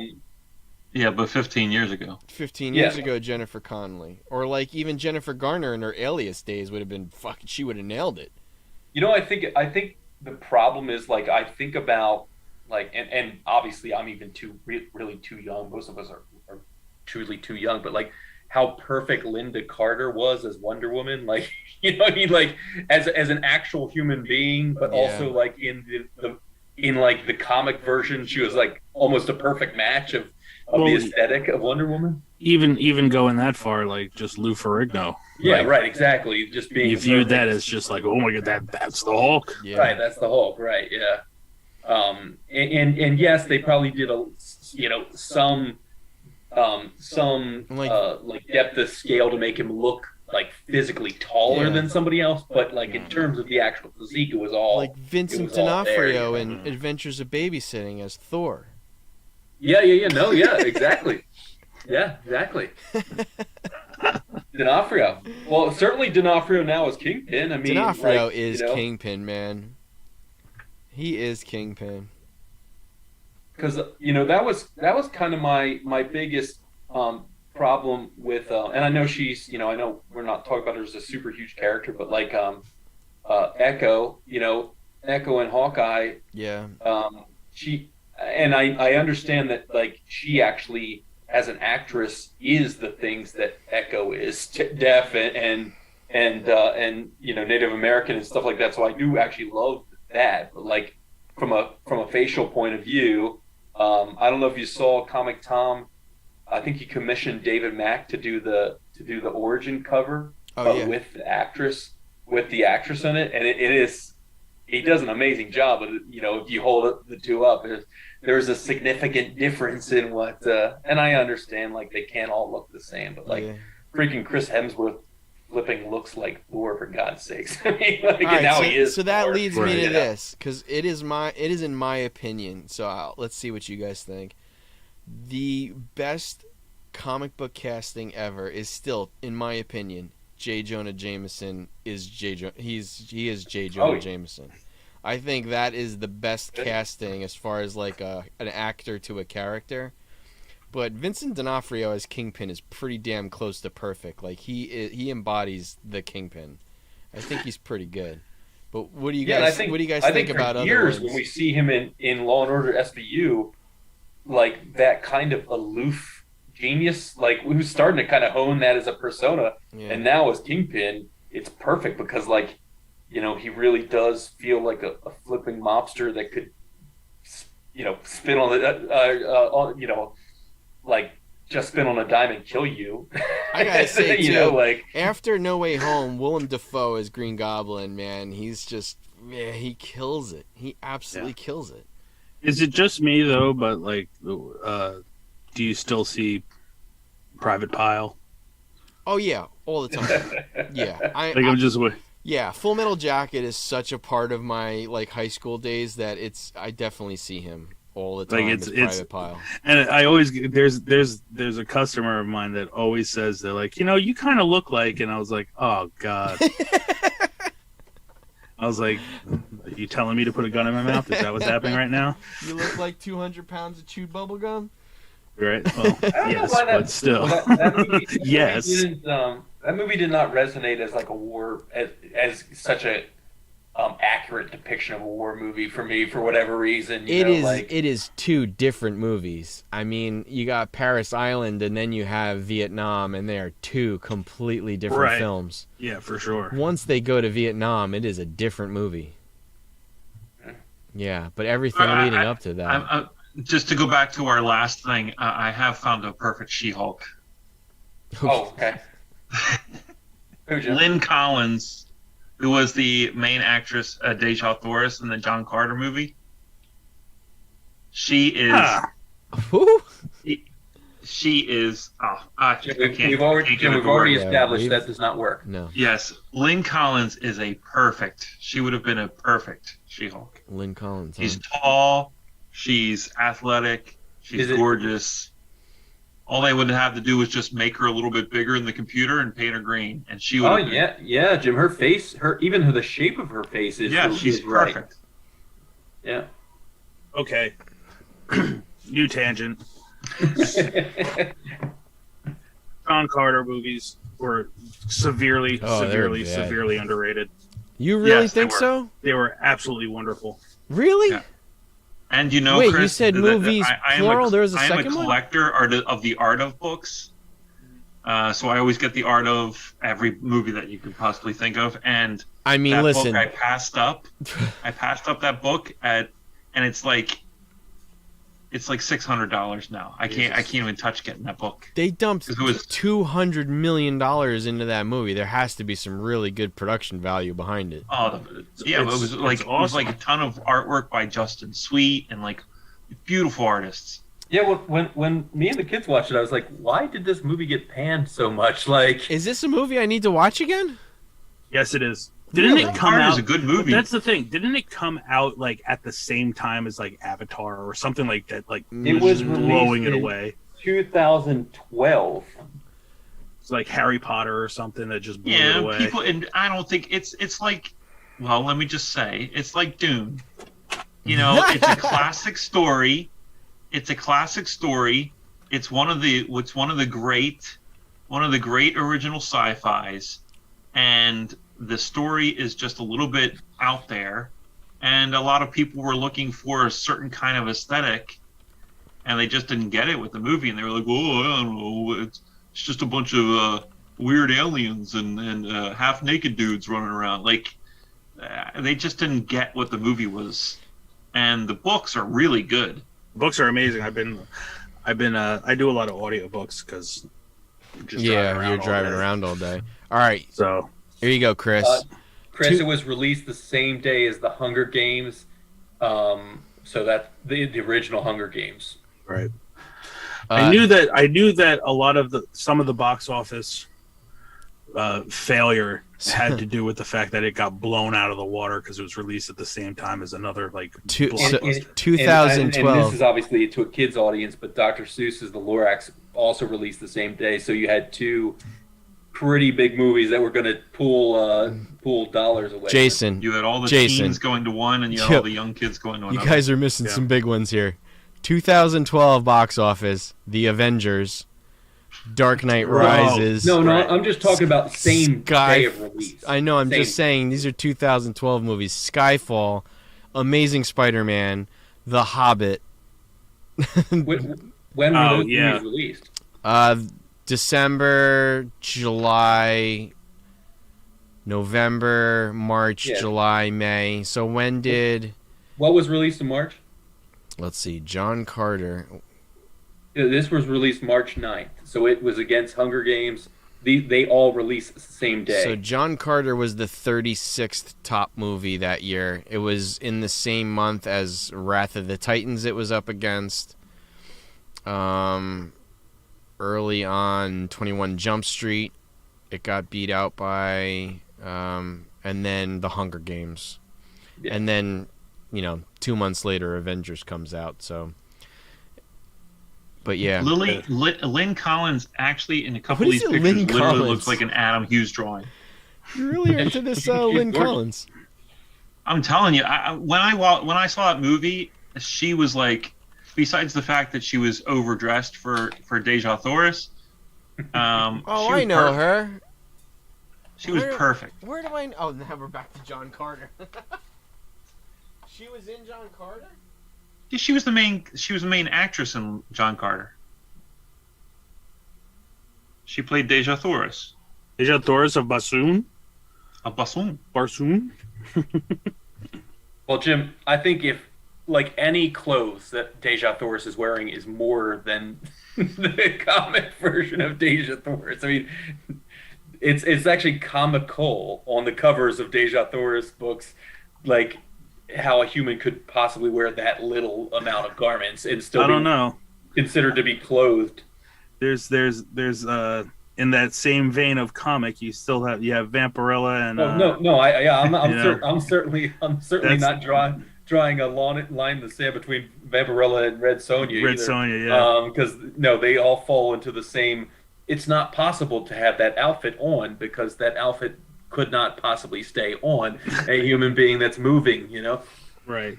Especially maybe if they were laying down and it's draped about them like a blanket, but Dude, I laugh every week while I'm like looking for, what variants are coming out, and just seeing those three like for pages. I'm like, oh my god. So the problem with Lynn Collins though is that she would almost be post Hulk, like she's Hulk, not pre-Hulk, like not Jessica Drew. So what's wrong with having two different? Yeah, I guess you can. She's still a knockout. She's still just be a good knock. Then you just have to make her bigger and turn her green. Word. That's literally it. But she's a knockout as she is. Couple tricks of the camera, and you're good to go. Absolutely. You don't have to change her posture or anything like that. She's like. This is everybody's precious MCU we're talking about here, though. You definitely convinced me to watch John Carter now. No, you should. It's great. It's a good movie. It's a fun movie. Plus, it's got Willem Dafoe as a Thark. Yeah. Dolph, Jimmy was saying that you have some buyers at the flea market that like basically Silver Age DC and that kind of Gold Key and stuff like that. Is that he thinks that this collection would Chris do well. from CGL likes the Gold Key stuff, like cartoony stuff. Yeah. Him and his dad mostly. Chris, his dad, likes the Gold Key stuff, cartoon stuff. Silver Age. Chris loves Silver Age anything. If the price is right, he'll buy it all day long. I wish that Silver Age Superman books. Like, look how nice this freaking. Oh, that's a beautiful book. But that's why don't you get that graded? Why would I get this graded though? It's not even, there's no key significance. Doesn't matter if it's in the when you're talking like look at the census. If there's like nothing, like if there's only 3% of the books are above a 9.0, having one of the top books increases its value. Yeah, I mean I'll have to look at some of these. Some of them are ridiculous. Did you get any Supergirl in there? There's like a 4-book run of Supergirl that I've been looking for from the 60s.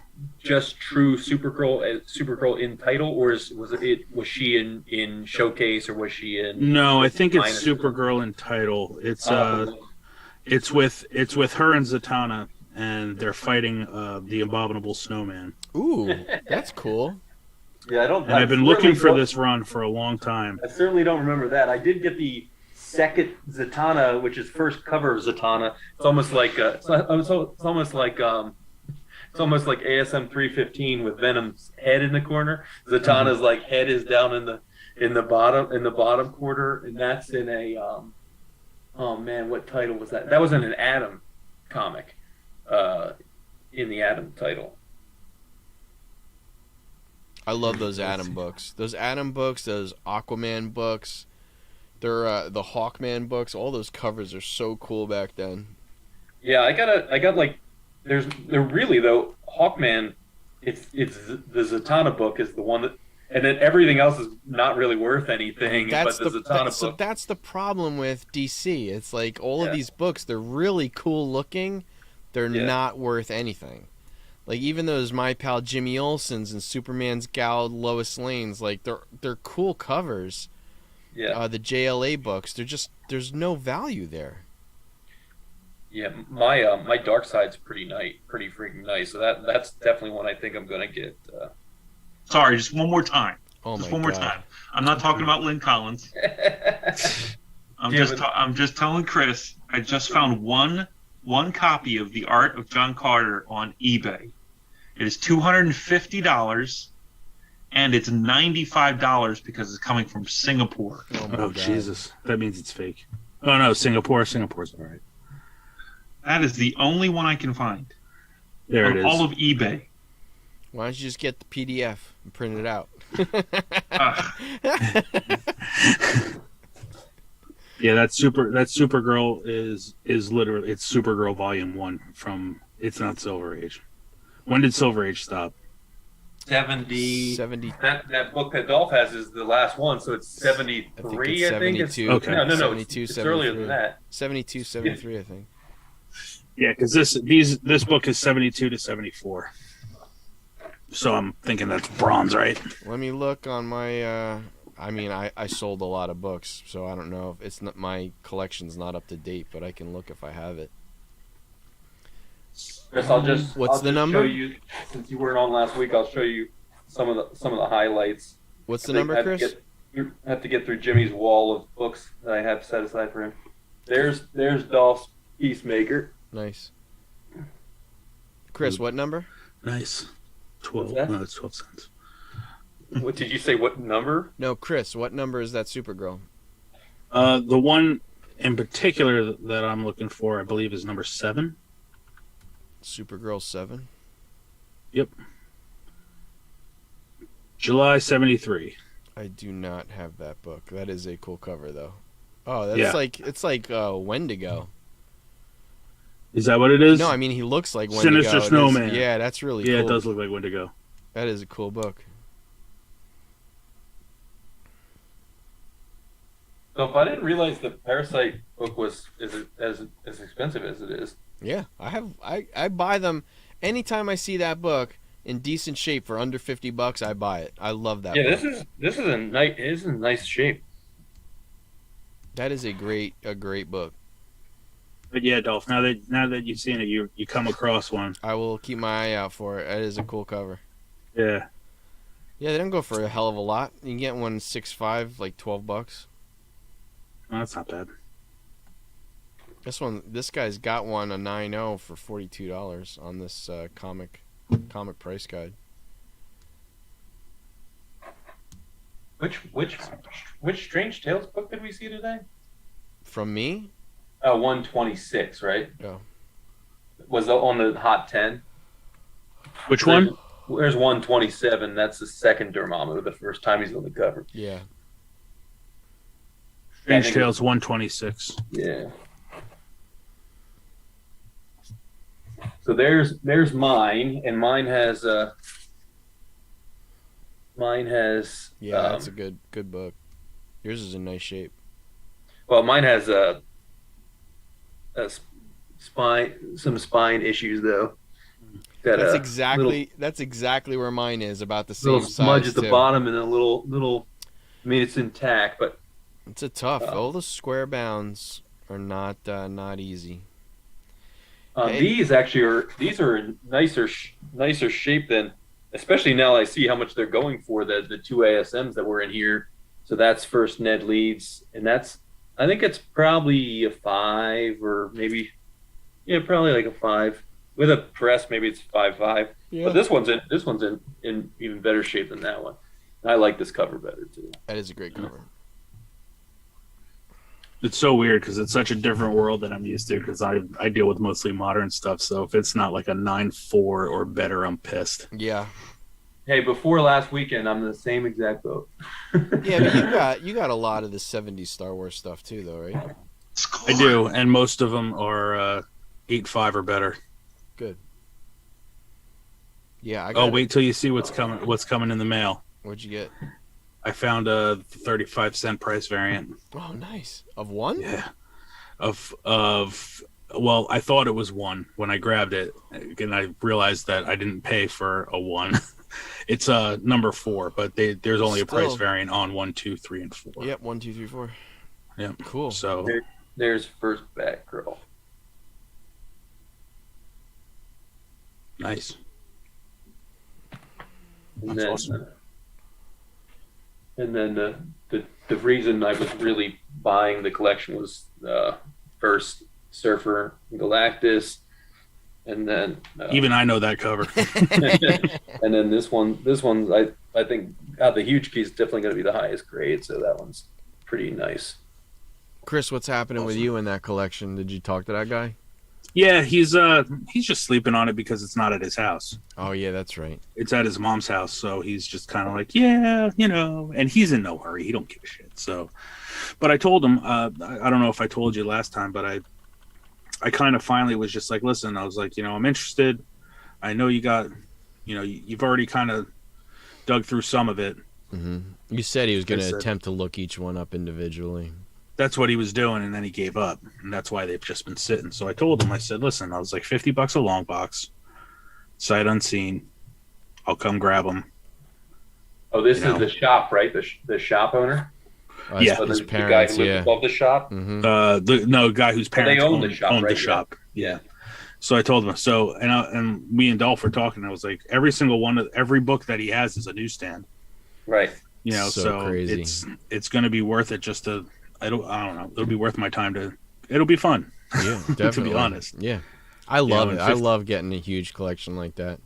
And $50 a long box, even if you end up, just bringing it, hauling a box around every now and again to a couple shows and selling, $1 or $2 a comic, or not even, $5 for 10. You'll make your money back that way. Certainly, there's newsstands of those freaking Dark Horse books, or They can be.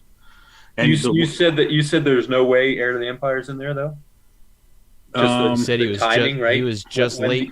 I think the timing it might not be, but he did pull out. He showed me. Because I have a bunch of them, but he had a whole set of Tales of the Jedi, all newsstand. Oh wow, that's awesome. Not that it's they're worth like a ton of money, but like still, a set of them newsstand will go for $100. Yeah, and considering that it might end up being a Disney Plus show because they teased the logo. So now, Chris, did he have multiples of a bunch since there was a shop? Or I'm sure he does. It's pretty much whatever didn't sell that week. Yeah.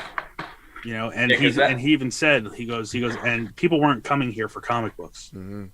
That's the dream, right? To find that right. for books.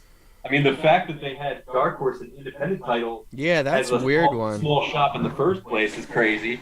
Well, that's what I was asking him too, and he even said he's like, I think we have like those first Image titles too.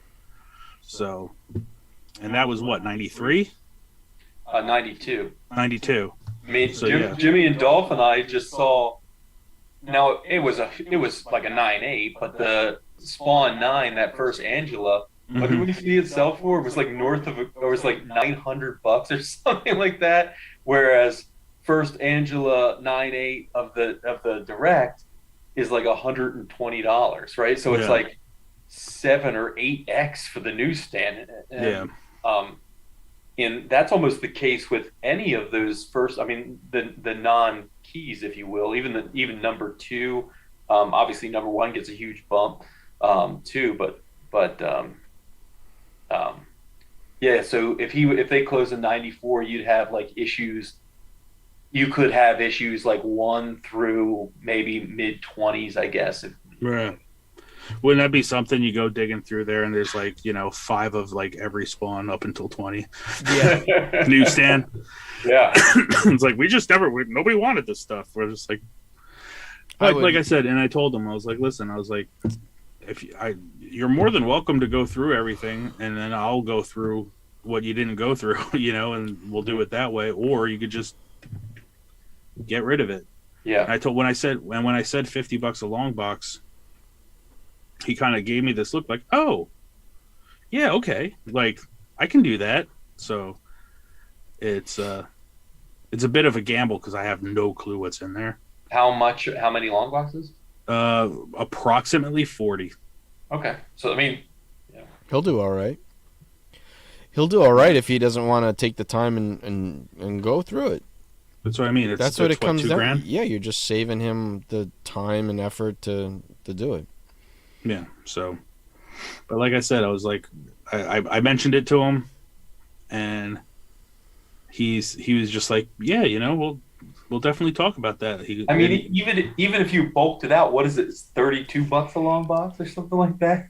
Yeah. So like, let's say 40 long boxes. If there's actually 300 books in every long box, you've got 12,000 books. Let's say you can pull 200 keys out there. Right. We can bulk the rest, almost break even, and then surely multiple times your money on the 200 keys, especially the newsstands. Now, the biggest concern is that they were just pulled off the newsstand and put in a box, so that you have to make sure that they weren't sitting like this in a box and everyone had 35 spine ticks, because they weren't, really. But lots of times those guys too, they stuff them so they're so tight they're going to be stacked almost perfectly. Perfectly, And that's what he was saying. And that's what he was saying. He goes, they're just they're in there, and he goes, they're stuffed in there where they don't move. I was like, all right, well, cool.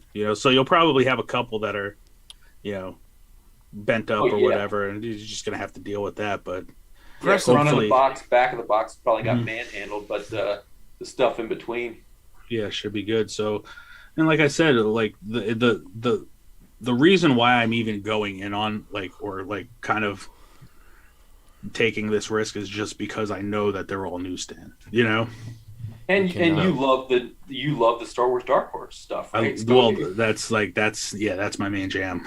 if they bought Dark Horse titles, then there's, at that point in time, that would have been the most likely titles you would have purchased with the Dark with Star Wars titles, because the other titles wouldn't.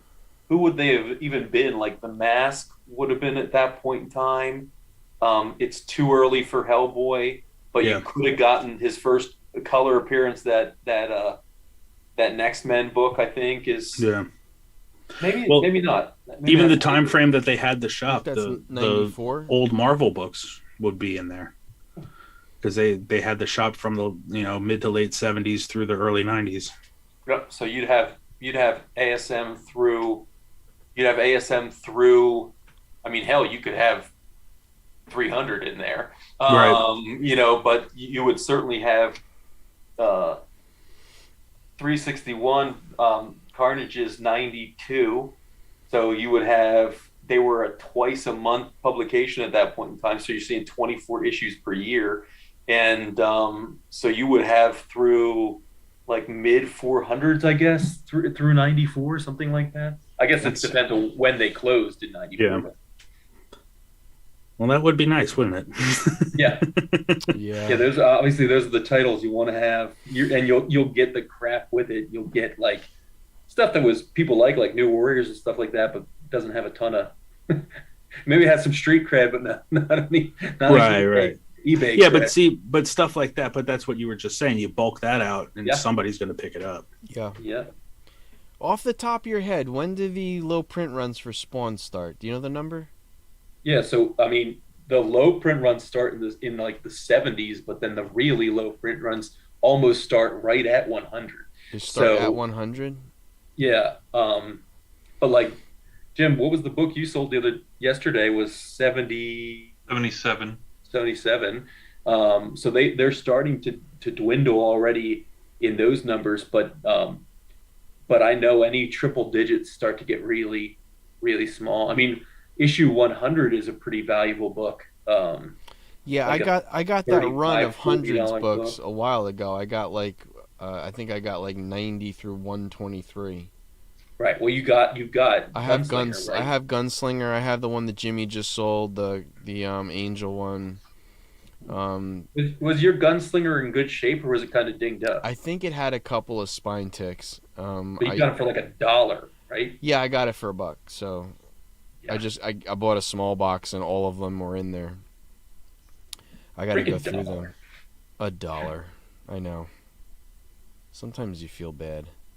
So Chris, depending on when they closed in 94, you'd have through you could have through ASM 400. Or no, that's in April 95. So you'd have through 390 or so. Oh, that's pretty awesome.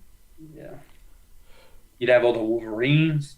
You'd have Wolverines from that time period, because you would imagine, again, they would probably have purchased at least the more popular titles, because it wasn't a comic shop. So well, that was the other thing too. From what he told me, he said that it was whatever the publisher would send them, or because they had a deal with the magazine company the distributor, and he said that they used to sell a lot of magazines back then, and then they would just send them comic books, and eventually the comics went from just being on the spin rack to on the shelves, to being on the shelves and then taking up like half of it. He goes, later on, they kind of became like kids would come in and buy comic books, but he says that we were still never known for having them. You know, people would come in and see them, go, oh, you have comics, you know, and that would be it. It was mostly little kids running in trying to get their parents to buy them a piece of candy and a comic. Right. Yeah, I mean, New Mutants 98 is 91, is 1991. ASM 361 is 1991. Really, all those Carnage books are good to have. Like, I'm sorry, that's 92. So, yeah, all those early Image titles are obviously 92 and 93, but primarily 92 because they launched. Image was like launched 1,000 ships or whatever. You know, I mean, they all launched basically at the same time. So, I guess a good plan of attack would be to separate everything by title and then kind of write down and bulk it. I mean, what the numbers and go from there. Yeah, I mean, 40 long boxes, you'd have to freaking rent a warehouse to make the stacks. Well, that's what I said. I said I'm probably just gonna, because you know how like the storage units, they always have like the 3-month deal. Yeah. So you pay like $60, $70 for 3 months, and then you got to start paying. You just do a 3-month deal. Let me know when it happens. I'll come out to visit my brother, and I'd love to sort comics for you. Like I love going through that. I love finding the frigging treasures out of the boxes. And well, stuff. I'm gonna be right where Dulce storage unit is. So right. I actually have to ask them if they can move me into a bigger one, but everywhere I look, storage places are just full. The one around the corner, Jimmy Affordable, is like full. I found another one. I can get a 10 by 10. I have to clean out this basement as I'm drowning in storage tubs. Well, if it happens and I end up, you're all welcome to come in and look. Yeah, man. And have fun. You're gonna have to freaking invest in bags and boards, for God's sakes. That was the other thing, because once he gives me the go ahead, like I'm real bad about bags and boards. As far as I always have at least 1,000. That's super good then. Yeah, because it's a good problem to have. Well, we're always running in on these spurts where you just can't get them. Yeah, and it got especially bad like this last year. So I found a good deal on.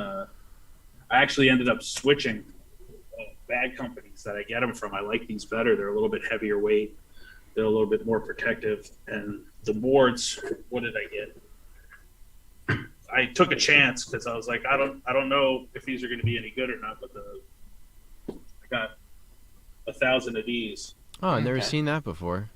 You like them? Yeah, and I actually like them. They're just as thick. You know, they one side glossy. You know, one side coated. Yeah, they're fine. There's nothing wrong with them. I got them like super cheap. I got 1,000 boards for, I think it was like $70 maybe. Wow, $7.00 is crazy right now. Yeah, that's good.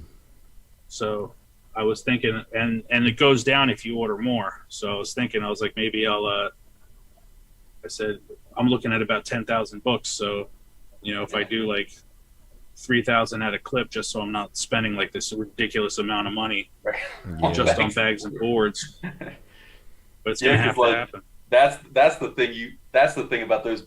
Like when you have to bulk them out, like you'd be spending 18 cents per comic for a bag and board. You know, like if you bag and boarded everything, which also that would take you like a year and a half to bag and board. Well, it's just, and that's why I was like, I should pull that old trick where you just like the ones that you're bulking out, just like, you know, put a board underneath it and saran wrap them together. I mean, people have done that. You see that at Comic Cons all the time. They just shrink wrap 100 books together. Yeah, I've seen that a couple. Yeah. I actually received books that way, and I almost lost my mind. Yep. All right, why cost us another 40 minutes by bringing up She-Hulk? So that's sorry about that. No problem. All good, man. Same time, same place next Wednesday. Hey, next Wednesday I will have a photoshopped Lynn Collins as She-Hulk. I'm actually pretty excited about that. And I'll have a Adam Hughes signature T-shirt mailed to you directly. All right, boys. Well, hopefully I sell a ton of Silver Age books this Saturday, and I can tell you guys, good luck, man. Made a bunch of money back from my mom, so. Yeah, hopefully by next week I'll have found something good from King Con. Yeah, I'm excited for you to go to King Con. Yeah, it's gonna be cool. good. Yeah, I'm excited and sad. You can't even come and just walk around? Mom's gonna be there this weekend, isn't she? No. I don't wanna. No, it's like one of those things. It's like do you want to go? Yeah, do you want to go to a candy store if you can't pick out a piece of candy? Oh, I don't know. I don't know. It's like I go to Comic Con I'm not a good window shopper. Oh, I can go to Comic Con and not spend a dime. I just like. If I were to go to King Con and then I see a box of Adam Hughes for half off, I'd be like, He's just gonna be mad. I'm just gonna be mad. I got you. Well, I just won't tell you that. Excuse me. which is really because I don't know if I'm gonna be able to go to the Assad Ribic one either. I was upset that you didn't come to the toy show with Dolph. Yeah, I wanted to go to that too, and he had a Chewie a Chewbacca all ready to go for you. Where is it? Here we go. He's still here. Oh man! Here's his little crossbow. Chewie! I got him. This is the second one I have. This one, the limbs are a little looser on this one, but if you want them, you could have them. Oh yeah, I'll take a Chewie. Dolph, this 80-page giant. This you should see. well. Nice. Dolph will attest at the flea market. I will literally go through and I'll find those like little tiny ones. Any Chewie I can find. Anything I pick them up. I have doubles of so much stuff. Jim, we gave you the Disney one, right? You got me a Disney one, yeah. The kids and I gave you that one, right? I think I'm only missing one of the Black Series. But yeah, I have the giant Lego one. I have all sorts of stuff. Did you guys watch Arcane yet? Oh God, it's so good. I did watch it. I've been watching. Go ahead. What are you saying? That is an insane show. It's a great. I love that show. It's on the list. I just what happened was Resident Alien came out with season 2, and I had to watch it. I love it. I'm current on that. It's so good. I love it. Resident Alien. I love Alan Tudyk. Tudyk's awesome. Yeah, he's so good in it. Alan Tudyk is one of those. Sorry, get off on another tangent again. But Alan Tudyk, if there is ever a character in a movie, animated or live action, where it's literally a bird or a dog, and it literally makes a beep or a squeak. Yeah. Alan Tudyk voiced it. He's the man for the job. He's good. But in Kanto, he played the toucan. Oh yeah, the toucan is in a scene where he goes squeak, and he flies off, and that is Alan Tudyk. Look, ironically, I'm reading this article right now. Today is not only the 10th anniversary of the release of Disney's John Carter. It's probably the 10th anniversary of the death of its prequel, which was based on. So they were going to start a franchise, and that just because whatever they were. Yeah, the intention was to, multiple movies, and it flopped so bad that they just that's it. Oh, and which sucks. Yeah, and it's always crazy when you see those numbers too, because they're like, oh, production costs were $200 million, and they're like, oh, it made $284 million at box office, but it doesn't include the marketing costs. Double for marketing. The marketing costs are usually absurd. They did. This one's got the robot on the back. It was only $1. That's cool. I do like that one. Nice. April. This is for Jimmy. I think it's April 15th is Batman coming out. Oh, okay. On streaming, yeah, April 15th. Batman. There was a great meme of all the Batmans the other day, just showing the color palette of all the Batmans, and obviously they made a joke about the newest one where it was just black, starting with this Batman 66, and then each one the color palette getting darker and darker, and then they just showed a black screen for the new one. Jason, you didn't see it yet either, right? No, I saw it. Yeah, it was great. Oh, you did. That's right. You saw it with the kids. No, yeah, I saw it with my friend Bill. Because the kids really aren't too. They're not as interested. They like the Marvel movies. They like the popcorn aspect of they like the superhero. They like happier times. What's that? They like happier times. Like Griffin James, like his father, loves him some Ragnarok. Like, I love Ragnarok. His uncle loves Ragnarok. And cannot so go wrong with Ragnarok. All of his 7 years of age loves Ragnarok. Yeah, it's a good one. Me and my wife will put that on just to have background noise because it's just something we always like. Ragnarok and Deadpool I can play all the time. Mm-hmm. All right. I think I've seen the Deadpool movies once each. Really? I like them both, but I think I've only seen once each because I clearly can't watch those with my children. So Griffin's 7 and Luce is 12. Luce is not interested in Griffin's 7. So, then I generally don't.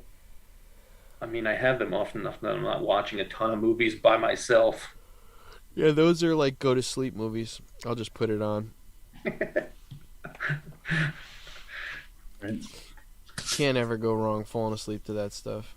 Or Avengers. Endgame is a good fall asleep movie. I haven't watched the first Avengers in a long time. I just watched it again. It's great.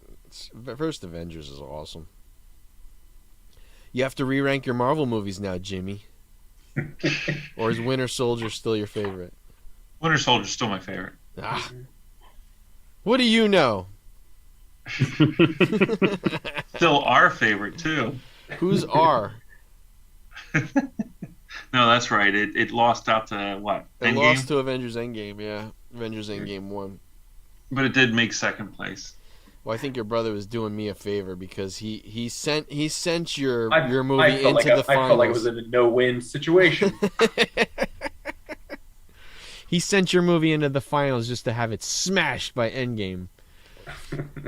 Don't you mean Hulk smashed by Endgame? Definitely. I still think it's more of a perfect movie, but whatever. Aurora Monsters. Those are. I had definitely made a bunch of buttons out of that one. There's at least 5 buttons there. Yeah, they have really cheesy headstones. When you gotta glow, you gotta glow. There you go. Bring a fiend home for dinner. There you go. Good night, Kadu. Kadu left. Bye, Kadu. Goodbye, Kadu. Thanks for stopping by. He stuck with us for a long time. Yeah, right? He did. He did. He was like, all right, they're on tangents now. Yeah. Right. He's like, I've had enough of these guys. Yep. All right. Let's do this again Wednesday. Sounds good to me, guys. Hopefully I can put a submission together. I'll send these off to CGC. Sweet. Right. Thanks for helping me decide. By saying all of them? But we told you to send all 30. Yeah, that one. Here's 30. That one. Yep. Yeah, that one. That one too. Definitely. Just do that one. Definitely do that both one. of those for those. Oh, you can't not do that one. Yeah, I know. We'll see. I might have to pick out 10, and then I'll do. Yeah, you might have 10. to. You might have to rename this one "Spending Dolph's Money." Yeah. I have a total of 6 or 7 graded comics, so I could probably go through and find a couple too. I think you're right though. Putting a couple in there that I can resell immediately is probably a good idea to help kind of pay for half of it. Yeah, I mean that's what I want to. That's why I got to figure out which one of these. Like some of these books, they're certainly big enough that I'm going to pay the walkthrough rate for, and I'll move them when I get them back. Yeah. I'm actually thinking about selling first Batgirl, because I know it's big, and I don't want to have to sell. I don't want to have to do anything with FF48 or 49. But that's one thing. Like you want to hurry that up because the Batgirl movie will be out. No, that's I know. exactly when you I don't know want if to you sell saw, that but one. the book keeps trending upwards right now too, and so that's a book that I think I would. That's the only reason I said to you about sending the Peacemaker book, because if I send you a couple of those big books that I want to submit, it's walkthrough's 3 weeks turnaround. I could potentially have them back, in 3 weeks. So I'll let you know. Yeah, I'll submit that Peacemaker at $100. What's that? I'll submit that Peacemaker at $100 and wait 7 months. Yeah. Yeah. All right, boys. Have a good night. Gentlemen. Night, Internet. See you next Wednesday. See y'all. Bye. Update.